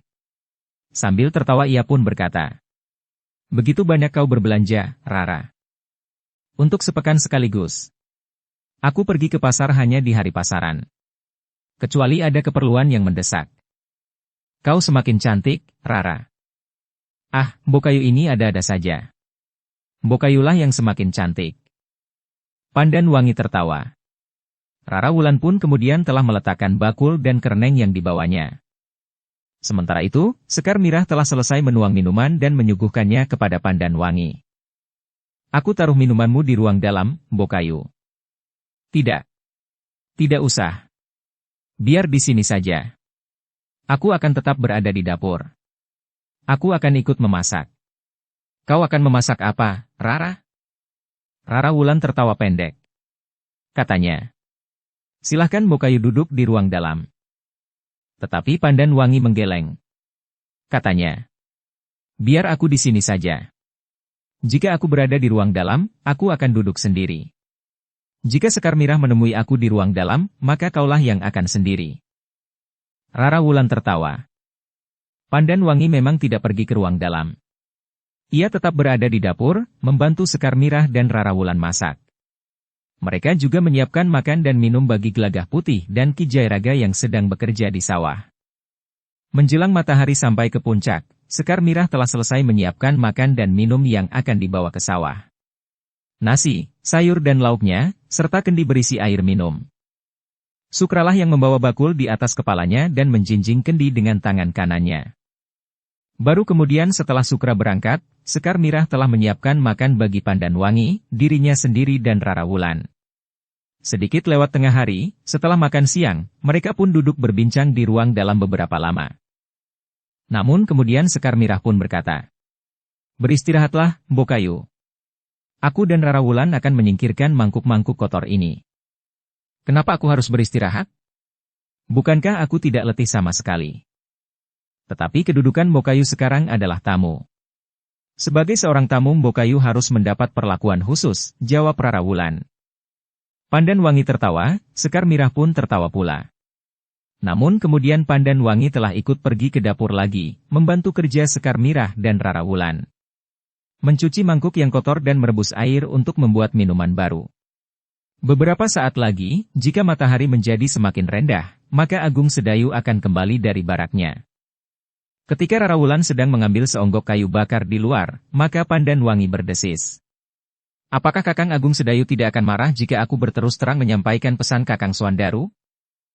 "Katakan saja, Bokayu. Apapun pendapatnya, namun Kakang Agung Sedayu tidak akan marah. Apalagi kepadamu, karena kau hanya sekedar melakukan perintah suamimu. Tetapi Kakang Agung Sedayu tentu akan menjadi sangat kecewa terhadap Kakang Suandaru. Beberapa saat yang lalu, Kakang Suandaru telah menerima pendapatmu dan pendapat Kakang Agung Sedayu. Namun tiba-tiba saja sikapnya telah berubah lagi. Apalagi Kakang Suandaru berani minta Kakang Agung Sedayu pergi ke Mataram." Sekar Mirah menarik nafas dalam-dalam. Katanya, "Kakang Agung Sedayu tentu akan menjadi sangat kecewa. Aku pun merasa kecewa sekali terhadap sikap Kakang Suandaru. Tetapi aku dan Kakang Agung Sedayu tidak akan dapat marah kepadamu." Pandan Wangi tidak menjawab. Sementara itu Rara Wulan membawa masuk seikat kayu bakar yang telah kering. Dengan demikian maka pembicaraan mereka pun segera beralih. Mereka tidak lagi berbicara tentang sikap Suandaru. Tetapi mereka telah berbicara tentang perkembangan lingkungan masing-masing. Ketika matahari menjadi semakin rendah, maka Agung Sedayu pun seperti biasanya melarikan kudanya dari baraknya, pulang ke rumahnya. Ketika Agung Sedayu memasuki halaman rumahnya, maka Sukralah yang datang menyongsongnya. "Ada tamu, Ki Lurah," berkata Sukra. "Siapa?" bertanya Agung Sedayu. "Nyi Pandan Wangi dari Sangkal Putung." Pandan Wangi, Agung Sedayu menjadi heran. "Dengan siapa?" "Sendiri." "Sendiri?" Agung Sedayu menjadi semakin heran. "Di mana tamu itu sekarang?" "Di dapur, Ki Lurah." "Di dapur?" Ternyata Sukra tidak perlu menjawab lagi. Dari pintu peringgitan Pandan Wangi muncul, diikuti oleh Sekar Mirah. "Pandan Wangi," desis Agung Sedayu. "Iya, Kakang," jawab Pandan Wangi dengan nada rendah. Namun Pandan Wangi tidak ingin menunjukkan kelemahannya sebagai seorang perempuan kepada Agung Sedayu. Karena itu Pandan Wangi berusaha untuk menyingkirkan keresahan di dalam hatinya. Sekali-sekali nampak ia tersenyum ketika Agung Sedayu naik tangga pendapa rumahnya. Namun pada saat yang lain, wajahnya itu nampak menjadi buram. Sejenak kemudian, mereka pun telah duduk di peringgitan. Agung Sedayu tidak langsung masuk ke ruang dalam dan berganti pakaian. Tetapi Agung Sedayu langsung menemui Pandan Wangi, karena menurut dugaan Agung Sedayu, bahwa Pandanwangi dalang sendiri ke tanah perdikan menoreh itu tentu ada persoalan yang penting, bahkan mungkin gawat. Karena itu, maka Agung Sedayu pun langsung duduk menemui tamunya dari Sangkal Putung itu. Sejenak kemudian, Rara Wulan pun telah keluar dari pintu peringgitan pula, sambil membawa minuman hangat bagi tamunya dan bagi Agung Sedayu beserta Sekar Mirah. "Marilah, duduklah di sini," ajak Pandanwangi. Tetapi Rara Wulan tersenyum sambil menjawab, "Terima kasih, Mbokayu. Aku masih punya kerja di dapur." Pandanwangi tersenyum. Gadis itu memang dapat menempatkan dirinya. Ia tahu bahwa tidak sepantasnya ia ikut duduk dan berbincang bersama mereka tentang persoalan-persoalan yang agaknya penting. Demikian Rara Wulan itu meninggalkan peringgitan, maka Agung Sedayu pun bertanya, "Kapan kau datang, Pandanwangi?" "Kemarin Kakang. Aku tidak dapat langsung menemui Kakang dan Sekar Mirah." "Kau sendiri?" "Bersama 2 orang pengawal Kademangan Sangkal Putung," suara Pandanwangi merendah. "Tidak bersama suamimu?" "Tidak, Kakang." "Kenapa?" "Aku justru membawa pesan Kakang Suandaru. Kemarin aku berangkat bersama Kakang Suandaru dari Sangkal Putung. Namun Kakang Suandaru langsung pergi ke Mataram." "Ke Mataram? Untuk apa?" Keringat dingin mulai membasahi punggung Pandanwangi. Namun ia tidak dapat mengingkari tugas yang dibebankan oleh suaminya kepadanya. Karena itu maka Pandanwangi pun kemudian menyampaikan semua pesan Suandaru bagi Agung Sedayu. Bahkan Pandanwangi pun juga mengatakan bahwa Suandaru juga berpesan kepada Ki Gede, agar berusaha dapat ikut mendukung keinginan Suandaru. Agung Sedayu mendengarkan kata-kata Pandanwangi dengan jantung yang berdebaran. Suara Pandanwangi pun makin lama menjadi sayup. Namun Pandanwangi berusaha untuk dapat berbicara dengan jelas. Demikian Pandanwangi selesai menyampaikan pesan Suandaru, maka dengan suara bergetar ia pun berkata, "Kakang, aku tidak tahu, apakah yang harus aku lakukan. Aku menjadi bingung." Agung Sedayu menarik nafas dalam-dalam. Sementara itu dengan suara bergetar Pandanwangi bertanya, "Kakang marah kepadaku?" "Tidak." "Kenapa aku marah kepadamu?" "Kepada Kakang Suandaru?" "Aku tidak dapat marah kepada Adi Suandaru, Pandanwangi. Tetapi aku menjadi cemas, bahwa langkah Adi Suandaru itu akan dapat menimbulkan persoalan di kemudian hari. Mungkin akan menyulitkannya." Pandanwangi menundukkan kepalanya. Sementara itu, Agung Sedayu pun bertanya pula, "Pandanwangi, bukankah ketika kau dan Adi Suandaru datang kemari beberapa saat yang lalu, Adi Suandaru sudah menyatakan bahwa ia akan membatalkan niatnya itu?" "Ya, Kakang. Bahkan ketika kami sampai di Sangkal Putung, Kakang Suandaru nampak menjadi lebih ceria. Seakan-akan beban yang memberati hatinya telah diletakkannya. Tetapi kenapa tiba-tiba saja ia mengulangi niatnya itu?" "Aku tidak tahu, Kakang. Ki Demang di Sangkal Putung juga tidak tahu. Aku tidak dapat membayangkan apa yang terjadi dengan Adi Suandaru di Mataram. Siapa pula yang ditemuinya untuk membicarakan keinginannya itu? Apakah Adi Suandaru diterima dengan baik, atau justru tidak dapat diterima oleh para pemimpin di Mataram, karena mereka sedang memusatkan segala perhatian mereka kepada Kanjeng Panembahan Senapati yang sedang sakit keras?" Pandanwangi menarik nafas dalam-dalam. Katanya, "Kakang Suandaru memang tidak banyak mengenal para pemimpin di Mataram. Tetapi Kakang Suandaru pernah menyebut-nyebut bahwa ia mengenal dengan baik Ki Tumenggung Wirayuda. Ki Tumenggung Wirayuda adalah orang yang baik. Mudah-mudahan Adi Suandaru dapat bertemu dengan Ki Tumenggung." "Apakah Ki Tumenggung Wirayuda itu dapat membantu Kakang Suandaru?" "Mungkin Ki Tumenggung dapat membantu, tetapi sangat terbatas. Mungkin Ki Tumenggung Wirayuda dapat mempertemukan Adi Suandaru dengan Ki Patih Mandaraka. Namun Ki Tumenggung tidak akan dapat membantu menentukan keputusan yang akan diambil." Pandanwangi menarik nafas dalam-dalam. Sementara Agung Sedayu bertanya, sebagaimana beberapa orang yang telah dihubunginya lebih dahulu bertanya, "Apakah ada orang yang telah mempengaruhinya?" Pertanyaan itu membuat Pandanwangi semakin yakin bahwa memang ada orang yang mempengaruhinya. Tetapi siapa? Tentu ada orang yang telah mempengaruhinya. Bahkan pengaruh itu demikian besarnya, sehingga membuat Kakang Suandaru seakan-akan kehilangan sikap pribadinya, jawab Pandanwangi. Kita harus menemukan orang itu, berkata Agung Sedayu. Ki Demang juga akan mencarinya. Baiklah Pandanwangi. Jika demikian, besok aku akan pergi ke Mataram. Mudah-mudahan Adi Suandaru masih berada di Mataram. Mudah-mudahan, Kakang. Tetapi ia sampai di Mataram kemarin, karena kami, maksudku aku dan Kakang Suandaru, berangkat bersama-sama dari Sangkal Putung. Dukung channel Novel Silat dengan subscribe, follow, like, komen dan share. Agung Sedayu mengangguk-angguk. Katanya, besok aku akan berangkat pagi-pagi sekali. Seandainya Adi Suandaru sudah kembali ke Sangkal Putung, aku masih dapat mengikuti jejak persoalannya di Mataram. Terima kasih, Kakang. Tetapi aku tidak dapat menjanjikan apa-apa. Aku masih belum tahu sama sekali tanggapan para pemimpin Mataram atas permohonan Adi Suandaru. Tetapi mudah-mudahan sebagian besar dari mereka masih belum mengetahuinya. Apapun yang dapat Kakang lakukan, kami mengucapkan terima kasih. Satu langkah yang dapat menimbulkan akibat yang bermacam-macam. Mudah-mudahan akibat yang baik bagi Adi Suandaru dan bagi Sangkal Putung. Pandanwangi menarik nafas dalam-dalam. Ia tahu bahwa Agung Sedayu sendiri tidak melihat kemungkinan sebagaimana diharapkannya itu. Kedatangan Suandaru di Mataram pada saat Panembahan Senapati sedang sakit keras, apalagi untuk mengajukan permohonan yang sulit dimengerti, agaknya tidak akan dapat menimbulkan akibat sebagaimana diharapkan. Sebenarnya lah pada saat itu, Suandaru telah meninggalkan Mataram. Ketika Suandaru sampai di Mataram bersama dua orang bebahu, Suandaru memang menemui Ki Tumenggung Wirayuda. Ki Tumenggung terkejut sekali ketika ia mendengar dari Suandaru yang menyatakan keperluannya datang di Mataram. Jadi Ki Suandaru mengajukan permohonan atas nama rakyat Sangkal Putung, agar Sangkal Putung ditetapkan menjadi sebuah tanah perdikan, sebagaimana tanah perdikan Menoreh? Ya, Ki Tumenggung, jawab Suandaru. Ki Tumenggung menarik nafas dalam-dalam. Sementara Suandaru yang melihat dan merasakan tanggapan Ki Tumenggung yang meragukan itu pun bertanya. Apakah permohonan itu salah, atau melanggar paugeran? Memang tidak, Ki Suandaru. Permohonan adalah permohonan.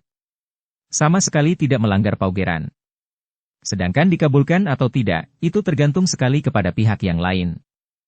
Ya, Ki Tumenggung. Karena itu, maka kami rakyat Sangkal Putung, memberanikan diri mengajukan permohonan kepada Kanjeng Panembahan Senapati. Tetapi bukankah rakyat Sangkal Putung sudah mendengar bahwa Panembahan Senapati sedang sakit keras? Tidak seorang pun yang dapat menghadap, kecuali orang-orang tertentu yang sudah mendapat perkenan Panembahan Senapati sendiri. Maksud Ki Tumenggung, bahwa aku tidak akan diperkenankan untuk menghadap? Ki Tumenggung Wirayuda pun mengangguk sambil menjawab. Ya. Sudah tentu Ki Suandaru tidak diperkenankan untuk menghadap. Seandainya Ki Suandaru mendapat izin untuk menghadap, maka tidak ada sepatah kata pun yang akan dapat dibicarakan. Suandaru menarik nafas panjang. Namun kemudian ia pun bertanya. Jadi, dengan siapa aku dapat berbicara? Siapa pula yang berhak menentukan, apakah permohonan kami akan diterima atau tidak? Aku belum tahu, siapakah yang akan membicarakan surat Ki Suandaru, dan siapa pula yang berhak mengambil keputusan. Seandainya keputusan itu dapat ditetapkan, siapa pula yang berhak membuat kekancingan dan kemudian menandatanganinya? Bukankah banyak pembesar di Mataram yang dapat menjalankan tugas Panembahan Senapati? Banyak. Tetapi dalam keterbatasan. Jadi haruskah persoalan-persoalan penting menunggu, karena Panembahan Senapati sedang sakit? Ya.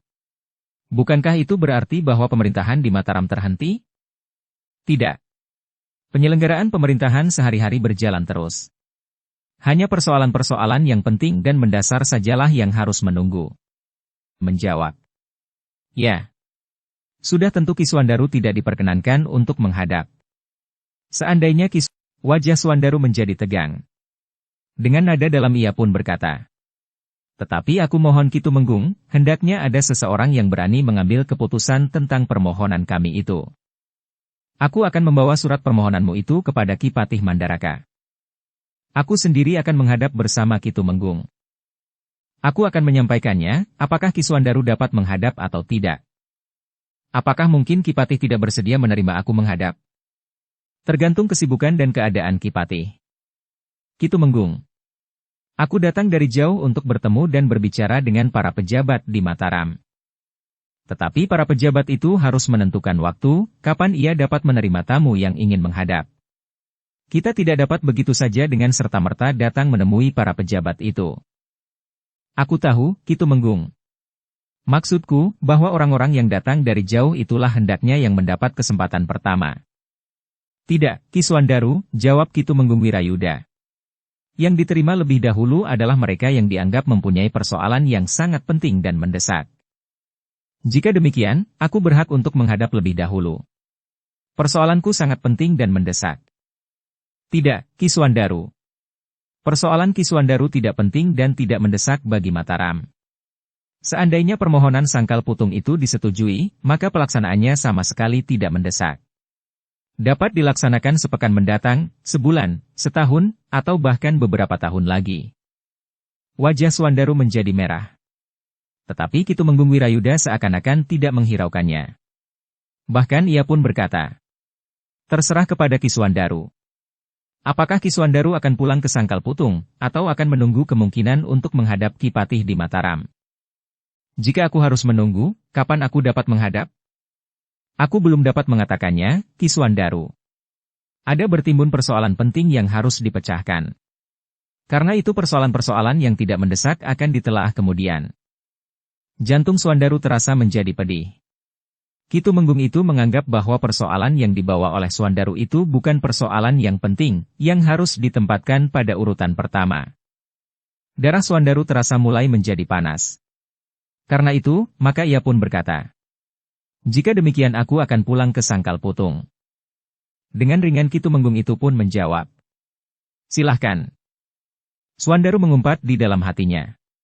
Dengan nada tinggi ia pun bertanya, "Jadi, apakah yang harus aku lakukan kemudian? Menunggu, atau aku harus datang kemari lagi, atau langkah-langkah lain lagi? Jika Ki Suwandaru pulang, maka aku harap Sangkal Putung menunggu. Sampai kapan? Aku belum tahu." Jantung Suwandaru berdentang semakin keras. Ia merasa tidak mendapat perhatian wajar di Mataram. Karena itu, maka ia pun kemudian berkata, "Baiklah, aku pulang ke Sangkal Putung, Ki Tumenggung. Aku akan menunggu dalam sepekan ini." "Silahkan, Ki Suwandaru. Tetapi aku tidak berjanji bahwa dalam sepekan permohonanmu itu sempat dibicarakan. Tetapi aku akan berusaha agar Ki Patih mempunyai kebijaksanaan khusus tentang permohonan rakyat Kademangan Sangkal Putung. Namun aku harap Ki Suwandaru menyadari bahwa banyak persoalan yang penting dan bahkan gawat melampaui pentingnya permohonan Ki Suwandaru. Aku minta diri, Ki Tumenggung." Ki Tumenggung sama sekali tidak berusaha untuk menahannya. Katanya, "Silahkan Ki Suwandaru. Dalam waktu dekat aku akan menghubungi Ki Tumenggung lagi. Silahkan. Pintu rumahku selalu terbuka. Tetapi aku tidak berjanji bahwa dalam waktu dekat persoalan Ki Suwandaru sudah sempat dibicarakan." Suwandaru tidak menyahut. Baginya lebih baik segera meninggalkan Ki Tumenggung daripada mendengarkan kata-katanya lebih panjang lagi. Suwandaru sendiri tidak yakin, apakah ia mampu menahan dirinya sehingga darahnya tidak mendidih. Bersama kedua orang bebahu dari Sangkal Putung, Suwandaru memacu kudanya kembali pulang. Demikian mereka melarikan kuda mereka, Suwandaru itu pun mulai menceritakan sikap yang nampaknya kurang mendukung dari Ki Tumenggung Wirayuda. Seorang di antara kedua orang bebahu itu berkuda di samping Suwandaru. Kuda mereka pun berlari tidak terlalu cepat. "Jadi kita hanya dapat menunggu, Ki Suwandaru?" "Ya." Itu yang dikatakan oleh Ki Tumenggung Wirayuda. Bebahu yang berkuda bersama Suwandaru itu mengangguk-angguk. Namun ia pun kemudian bertanya, "Jadi segala pembicaraan menunggu sampai Kanjeng Panembahan Senapati sembuh?" "Entahlah. Aku tidak tahu cara para pejabat di Istana Mataram itu bekerja. Mereka menangani persoalan-persoalan yang mereka sukai lebih dahulu. Mereka mengesampingkan persoalan-persoalan yang tidak langsung memberikan keuntungan kepada para pejabat itu sendiri. Karena itu, mungkin kita harus menunggu untuk waktu yang cukup lama." Bebahu itu mengangguk-angguk. Katanya, "Apa boleh buat?" Suwandaru berpaling kepadanya.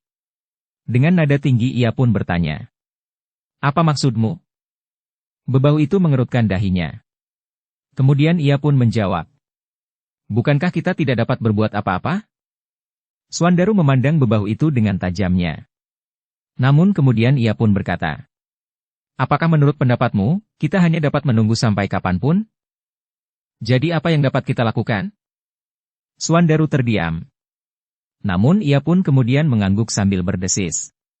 Ya, kita memang hanya dapat menunggu. Namun tiba-tiba bebahu itu berkata, apakah tidak sebaiknya kita pergi ke Tanah Perdikan untuk menjemput Nyi Pandanwangi? Tidak, jawab Suandaru.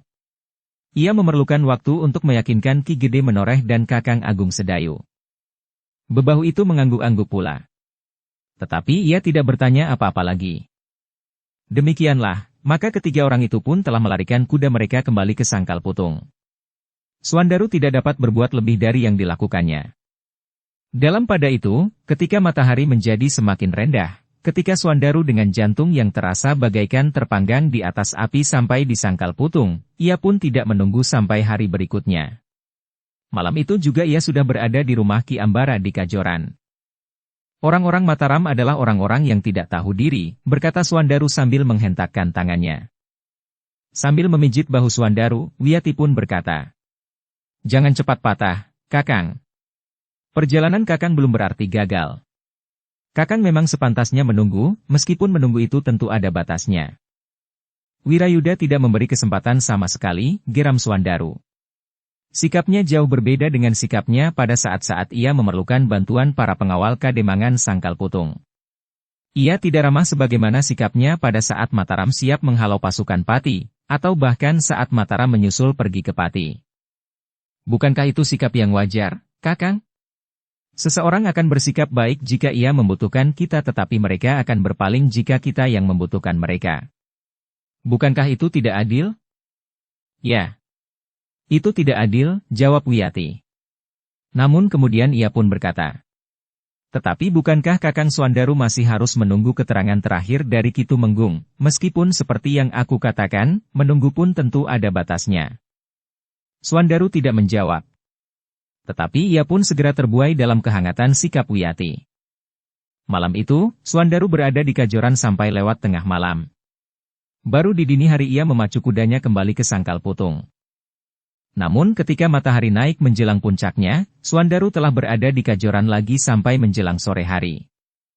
Dalam pada itu, ketika bayangan senja telah turun di Tanah Perdikan Menoreh, Agung Sedayu dan Sekar Mirah telah bersiap-siap untuk mengantar Pandanwangi pulang ke rumah Ki Gede. Jangan merepotkan, berkata Pandanwangi. Aku tadi juga sendiri kemari. Tetapi Agung Sedayu pun tersenyum sambil menjawab. Kami akan menghadap Ki Gede. Bukankah lebih baik kita berjalan bersama? Pandanwangi tertawa. Katanya. Ya. Sebaiknya kita berjalan bersama. Dengan demikian, maka bertiga mereka kemudian meninggalkan rumah Agung Sedayu menuju ke rumah Ki Gede Menoreh. Ketika mereka kemudian duduk di peringgitan rumah Ki Gede, lampu pun telah dinyalakan. Ki Gede menemui Agung Sedayu dan Sekar Mirah bersama Pandanwangi. Meskipun Prastawa ada di rumah itu pula, tetapi Ki Gede tidak memanggilnya untuk duduk bersama mereka.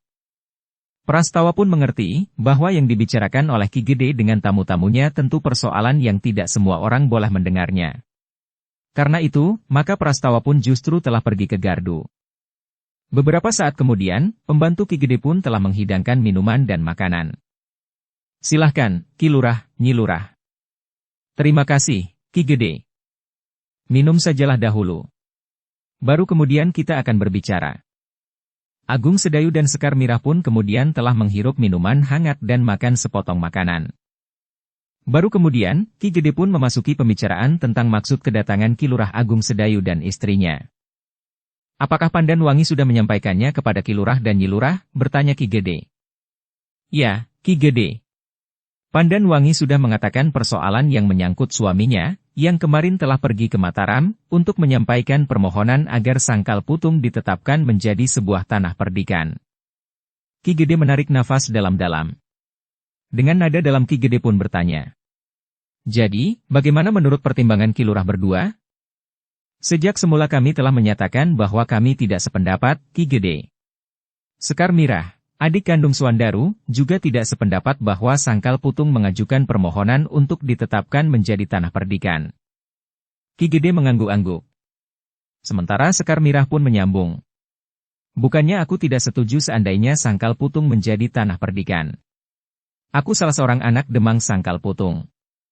Meskipun aku dilahirkan sebagai perempuan, aku akan ikut berbangga dan berterima kasih. Tetapi tidak dengan cara yang ditempuh oleh Kakang Suandaru. Aku mengerti, Nyi Lurah. Aku pun sependapat dengan Ki Lurah dan Nyi Lurah. Tetapi Suandaru tidak pernah mengatakannya kepadaku sebelumnya. Ketika Adi Suandaru dan Pandan Wangi datang beberapa waktu yang lalu, Adi Suandaru memang sudah menyinggung keinginannya untuk mengajukan permohonan itu ke Mataram. Tetapi ketika Sekar Mirah dan aku sendiri menyatakan sikap serta memberikan beberapa pertimbangan, maka Adi Suandaru pun menyatakan bahwa ia akan mengurungkan niatnya itu. Itulah agaknya sebabnya, kenapa Adi Suandaru tidak membicarakannya dengan Ki Gede. Namun setelah ia kembali ke Sangkal Putung, maka ia mulai dicengkam lagi oleh pengaruh yang sangat kuat, sehingga Adi Suandaru akhirnya pergi juga ke Mataram. Ya. Permohonan itu tentu sudah disampaikan kepada para pemimpin di Mataram. Aku besok akan pergi ke Mataram, Ki Gede. Aku ingin melacak surat Adi Suandaru. Syukurlah jika Adi Suandaru masih berada di Mataram. Ki Gede mengangguk-angguk. Katanya. Mudah-mudahan perjalanan Ki Lurah ke Mataram itu ada gunanya. Aku akan berusaha untuk menemui beberapa pihak dan menemukan di mana surat permohonan itu tersangkut. Aku akan membicarakannya lebih jauh tentang surat itu. Syukurlah jika para pejabat di Mataram, di luar dugaan kita di sini, menyatakan persetujuannya dan benar-benar menetapkan Sangkal Putung menjadi sebuah tanah perdikan. Mudah-mudahan, Ki Lurah. Meskipun kemungkinan itu berbanding 1/1000, dengan kemungkinan penolakannya. Agung Sedayu menarik nafas dalam-dalam. Tetapi biarlah kita menunggu, berkata Ki Gede selanjutnya. Kadang-kadang memang terjadi sesuatu yang sulit kita percaya sebelumnya, bahwa hal itu akan terjadi. Demikian aku mendapat keterangan, aku akan segera memberikan laporan kepada Ki Gede. Terima kasih, Ki Lurah. Selanjutnya, aku minta Mbokayu Pandan Wangi tidak terlalu terpengaruh oleh peristiwa ini, berkata Sekar Mirah kemudian. Biarlah malam nanti kau tidur nyenyak. Segala sesuatunya akan dapat dibicarakan dan dicari penyelesaiannya dengan baik. Pandan Wangi mengangguk kecil sambil berdesis. Ya, Sekar Mirah. Atau kau ingin tidur di rumahku, agar ada kawan berbincang? Pandan Wangi termangu-mangu sejenak. Namun kemudian ia pun berdesis. Jika ayah mengizinkan. Ki Gede yang bijaksana itu mengangguk sambil tersenyum. Baiklah. Mungkin akan lebih baik bagimu untuk tidur di rumah Ki Lurah daripada tidur di rumah ini. Sebenarnya lah, malam itu Pandan Wangi ikut lagi pergi ke rumah Agung Sedayu. Ia merasa lebih tenang tidur di rumah Agung Sedayu karena ia tidak sendiri. Menjelang tidur, ia tidak merenungi keadaannya sendiri. Tetapi di rumah Agung Sedayu ia akan dapat berbincang dengan Sekar Mirah, dengan Rara Wulan, dan bahkan dengan Agung Sedayu, Ki Jayaraga dan Gelagah Putih. Sementara itu, Pandan Wangi minta kedua orang pengawal Kademangan Sangkal Putung untuk tetap berada di rumah Ki Gede saja. Keduanya hanya dapat mengiyakannya, meskipun sebenarnya keduanya justru merasa gelisah karena mereka harus duduk-duduk saja sepanjang hari. Pada saatnya makan, mereka dipersilahkan pergi ke serambi samping. Kemudian kembali lagi ke Gandok. Namun ketika malam turun, Prastawa menemui mereka, sambil mengajak mereka untuk melihat-lihat keadaan tanah perdikan itu esok pagi. Terima kasih atas kesempatan ini, jawab salah seorang dari kedua orang pengawal itu. Kami justru menjadi lelah duduk saja tanpa berbuat sesuatu. Prastawa tertawa katanya. Aku mengerti, kau tentu merasa jemu menunggu tanpa berbuat apa-apa. Karena itu, biarlah besok kalian pergi bersama aku melihat-lihat keadaan tanah perdikan menoreh. Terima kasih, kedua pengawal itu mengangguk-angguk. Dalam pada itu, Pandan Wangi memang merasa lebih baik berada di rumah Agung Sedayu daripada di rumah ayahnya. Sampai larut malam mereka masih saja berbincang tentang sikap Suandaru. Namun Agung Sedayu dan Sekar Mirah setiap kali berusaha untuk mengalihkan pembicaraan. Jangan terlalu kau pikirkan Kakang Suandaru, berkata Sekar Mirah setiap kali. Pandan Wangi mengangguk-angguk. Namun setiap kali ia masih saja berbicara tentang Suandaru. Pandan Wangi juga bercerita bahwa Suandaru sangat gemar akan kuda yang baik. Beberapa kali ia menukarkan kudanya. Ia bersahabat dengan seorang pedagang kuda. Itulah agaknya yang menyebabkan Kakang Swandaru selalu menukarkan kudanya dengan kuda yang lebih baik, meskipun setiap kali harus mengeluarkan uang. Kegemaran Swandaru terhadap kuda agaknya telah dimanfaatkan oleh sahabatnya itu, berkata Agung Sedayu. Pandan Wangi mengerutkan dahinya. Ia tidak pernah berpikir bahwa seakan-akan telah terjadi semacam pemerasan dengan cara yang lembut terhadap Swandaru. Ya. Pandan Wangi mengangguk-angguk. Jika Kakang Swandaru tidak pergi ke rumahnya beberapa hari, maka orang itulah yang mencari Kakang Swandaru. Dengan membawa seekor kuda yang dikatakan lebih baik dari kudanya yang terdahulu. Ya. Selebihnya, Kakang Swandaru akan segera pergi ke orang itu. Kau tahu di mana rumah orang itu? Ya. Aku tahu. Aku beberapa kali juga pernah ikut Kakang Swandaru pergi ke rumah orang itu. Yang pernah kau katakan itu? Ya, namanya Ki Ambara. Bukankah aku pernah menyebutnya? Sekar Mirah mengangguk-angguk. Ki Jayaraga, Gelagah Putih dan Rara Wulan yang ikut duduk di ruang dalam, tidak banyak ikut berbicara. Mereka lebih banyak mendengarkan saja. Hanya sekali-sekali mereka bertanya tentang keadaan di Sangkal Putung. Ketika malam menjadi semakin larut, maka Agung Sedayu pun berkata, Pandan Wangi, silakan beristirahat. Agaknya kau merasa letih. Aku tidak berbuat apa-apa sehari ini, Kakang. Tetapi sebaiknya Kakang Agung Sedayu sajalah memang pergi tidur. Bukankah besok Kakang Agung Sedayu akan pergi ke Mataram? Aku sudah terbiasa tidak terlalu banyak tidur, Pandan Wangi. Seperti Kakang Swandaru. Setiap malam Kakang Swandaru tidur hanya beberapa saat saja. Apa yang dilakukannya? Tidak tahu. Kakang Swandaru terlalu sering pergi sampai jauh malam. Bahkan kadang-kadang Kakang Swandaru baru pulang di dini hari. Apa katanya? Di saat-saat terakhir, Kakang Swandaru terlalu banyak memperbincangkan tentang keinginan rakyat Sangkal Putung untuk dapat meningkatkan kedudukan Kademangannya menjadi tanah perdikan. Jadi Adi Swandaru sering pergi sampai jauh malam? Hampir setiap hari. Kakang Swandaru jarang sekali berada di rumah. Juga pergi ke pedagang kuda itu? Ya. Jika ada kuda yang baik, ia tentu pergi untuk melihat kuda yang dianggapnya baik itu. Di sela-sela kesibukannya, untuk melihat seekor kuda yang baik, Kakang Swandaru selalu mempunyai waktu. Agung Sedayu menarik nafas dalam-dalam. Namun kemudian ia pun berkata, Marilah, sebaiknya kita beristirahat. Ketika Agung Sedayu bangkit, maka Sekar Mirah pun berkata, Tidurlah Mbokayu. Malam telah larut. Pandan Wangi pun mengangguk sambil menjawab. Baiklah, Sekar Mirah. Mudah-mudahan aku segera dapat tidur. Rara Wulan pun pergi ke biliknya pula. Sementara itu Ki Jayaraga dan Gelagah Putih justru telah keluar dan pergi ke Serambi Gandok. Sikap Kakang Swandaru nampaknya sangat menarik, Ki Jayaraga, desis Gelagah Putih. Ya. Memang sangat menarik. Agaknya memang bukan gagasannya sendiri. Ki Demang Sangkal Putung atau Mbokayu Pandan Wangi memang harus mencari jalan untuk mengetahui siapakah yang telah mendorong Kakang Swandaru sampai sedemikian jauhnya. Jika benar itu dilakukan oleh para bebahu, tentu agak lebih mudah dicari. Hanya bebahu yang mempunyai nafsu kekuasaan yang besar sajalah yang mempunyai gagasan yang aneh seperti itu, sahut Ki Jayaraga. Besok aku akan mengatakannya kepada Mbokayu Pandan Wangi. Tetapi pantaskah jika aku menyampaikan hal itu kepadanya? Kenapa tidak? Semua orang juga akan berkata seperti yang akan kau katakan itu. Jadi orang lain juga berpendapat demikian? Ya. Ki Lurah, Nyi Lurah, dan tentu juga Ki Gede dan Ki Demang Sangkal Putung. Jika begitu, aku tidak perlu mengatakannya. Bukan gagasan yang baik, yang akan dinilai sebagai gagasan yang murni. Ki Jayaraga tersenyum. Katanya. Jika kau akan mengatakan, katakanlah. Tentu akan memperkokoh niat Pandan Wangi untuk mengetahuinya. Bahkan kau dapat mengatakan, mendukung gagasan Ki Lurah dan orang-orang yang sudah mengatakannya lebih dahulu. Ya, Ki Jayaraga. Aku akan mengatakannya. Jangan ragu-ragu. Pandan Wangi membutuhkan pendukung untuk berbuat sesuatu terhadap suaminya. Ya, Ki Jayaraga. Sudahlah. Sekarang aku juga akan tidur, berkata Ki Jayaraga kemudian. Ketika kemudian Ki Jayaraga masuk ke dalam biliknya, Gelagah Pulih justru pergi ke sanggar. Ternyata Sukra masih berada di dalam sanggar untuk berlatih seorang diri.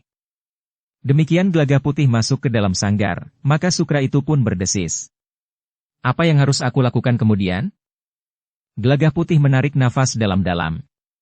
Meskipun sebenarnya ia merasa letih, namun ia tidak sampai hati untuk membiarkan Sukra berharap.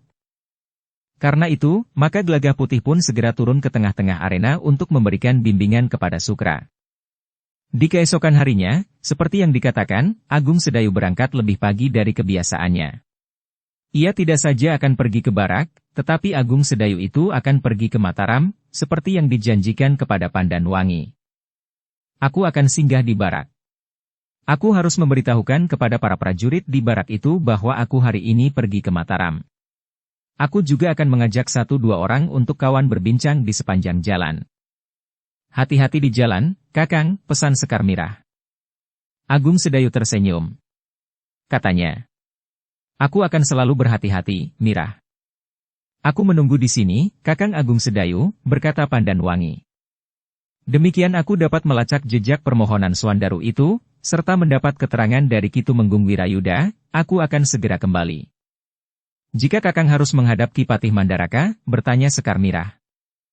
Jika persoalannya sudah sejauh itu, mungkin aku memerlukan waktu yang lebih panjang. Sekar Mirah mengangguk-angguk. Namun ia tidak berpesan apa-apa lagi. Demikianlah, maka sejenak kemudian Agung Sedayu itu pun telah meninggalkan rumahnya, menuju ke barak pasukan khusus Mataram yang ada di Tanah Perdikan Menoreh. Para prajurit di barak memang agak terkejut melihat Ki Lurah Agung Sedayu dalang lebih pagi dari biasanya. Namun mereka pun segera mengetahui bahwa Ki Lurah Agung Sedayu akan langsung pergi ke Mataram. Dari barak pasukan khusus, Agung Sedayu mengajak 2 orang prajurit untuk menemaninya pergi ke Mataram, agar di perjalanan ia mempunyai kawan untuk berbincang. Ketika matahari memanjat naik, maka Agung Sedayu dan 2 orang prajuritnya telah berangkat meninggalkan baraknya menuju ke Mataram. Kepada orang yang diserahi untuk bertanggung jawab selama ia pergi, Agung Sedayu mengatakan bahwa ia akan berusaha agar dapat pulang. Tetapi jika persoalannya berkembang, mungkin Agung Sedayu itu akan menginap. Baik, Ki Lurah. Berhati-hatilah yang tinggal di barak. Mudah-mudahan Ki Lurah juga tidak menemui hambatan. Kuda Agung Sedayu dan kedua orang prajuritnya tidak berlari terlalu kencang. Apalagi di jalan yang terhitung ramai. Ketika mereka melintasi jalan di depan pasar, maka kuda-kuda itu berlari tidak lebih cepat dari seseorang yang berlari-lari kecil. Namun ketika mereka sampai di bulak-bulak panjang yang sepi, maka kuda-kuda itu berlari lebih cepat lagi. Ketika matahari sepenggalah, maka mereka bertiga telah berada di tepian. Karena jalur penyeberangan pada saat-saat seperti itu terhitung ramai, maka ketiganya harus menunggu beberapa saat lagi. Bersambung ke bab 472. Dukung kami dengan subscribe, follow, like, komen dan share. Terima kasih.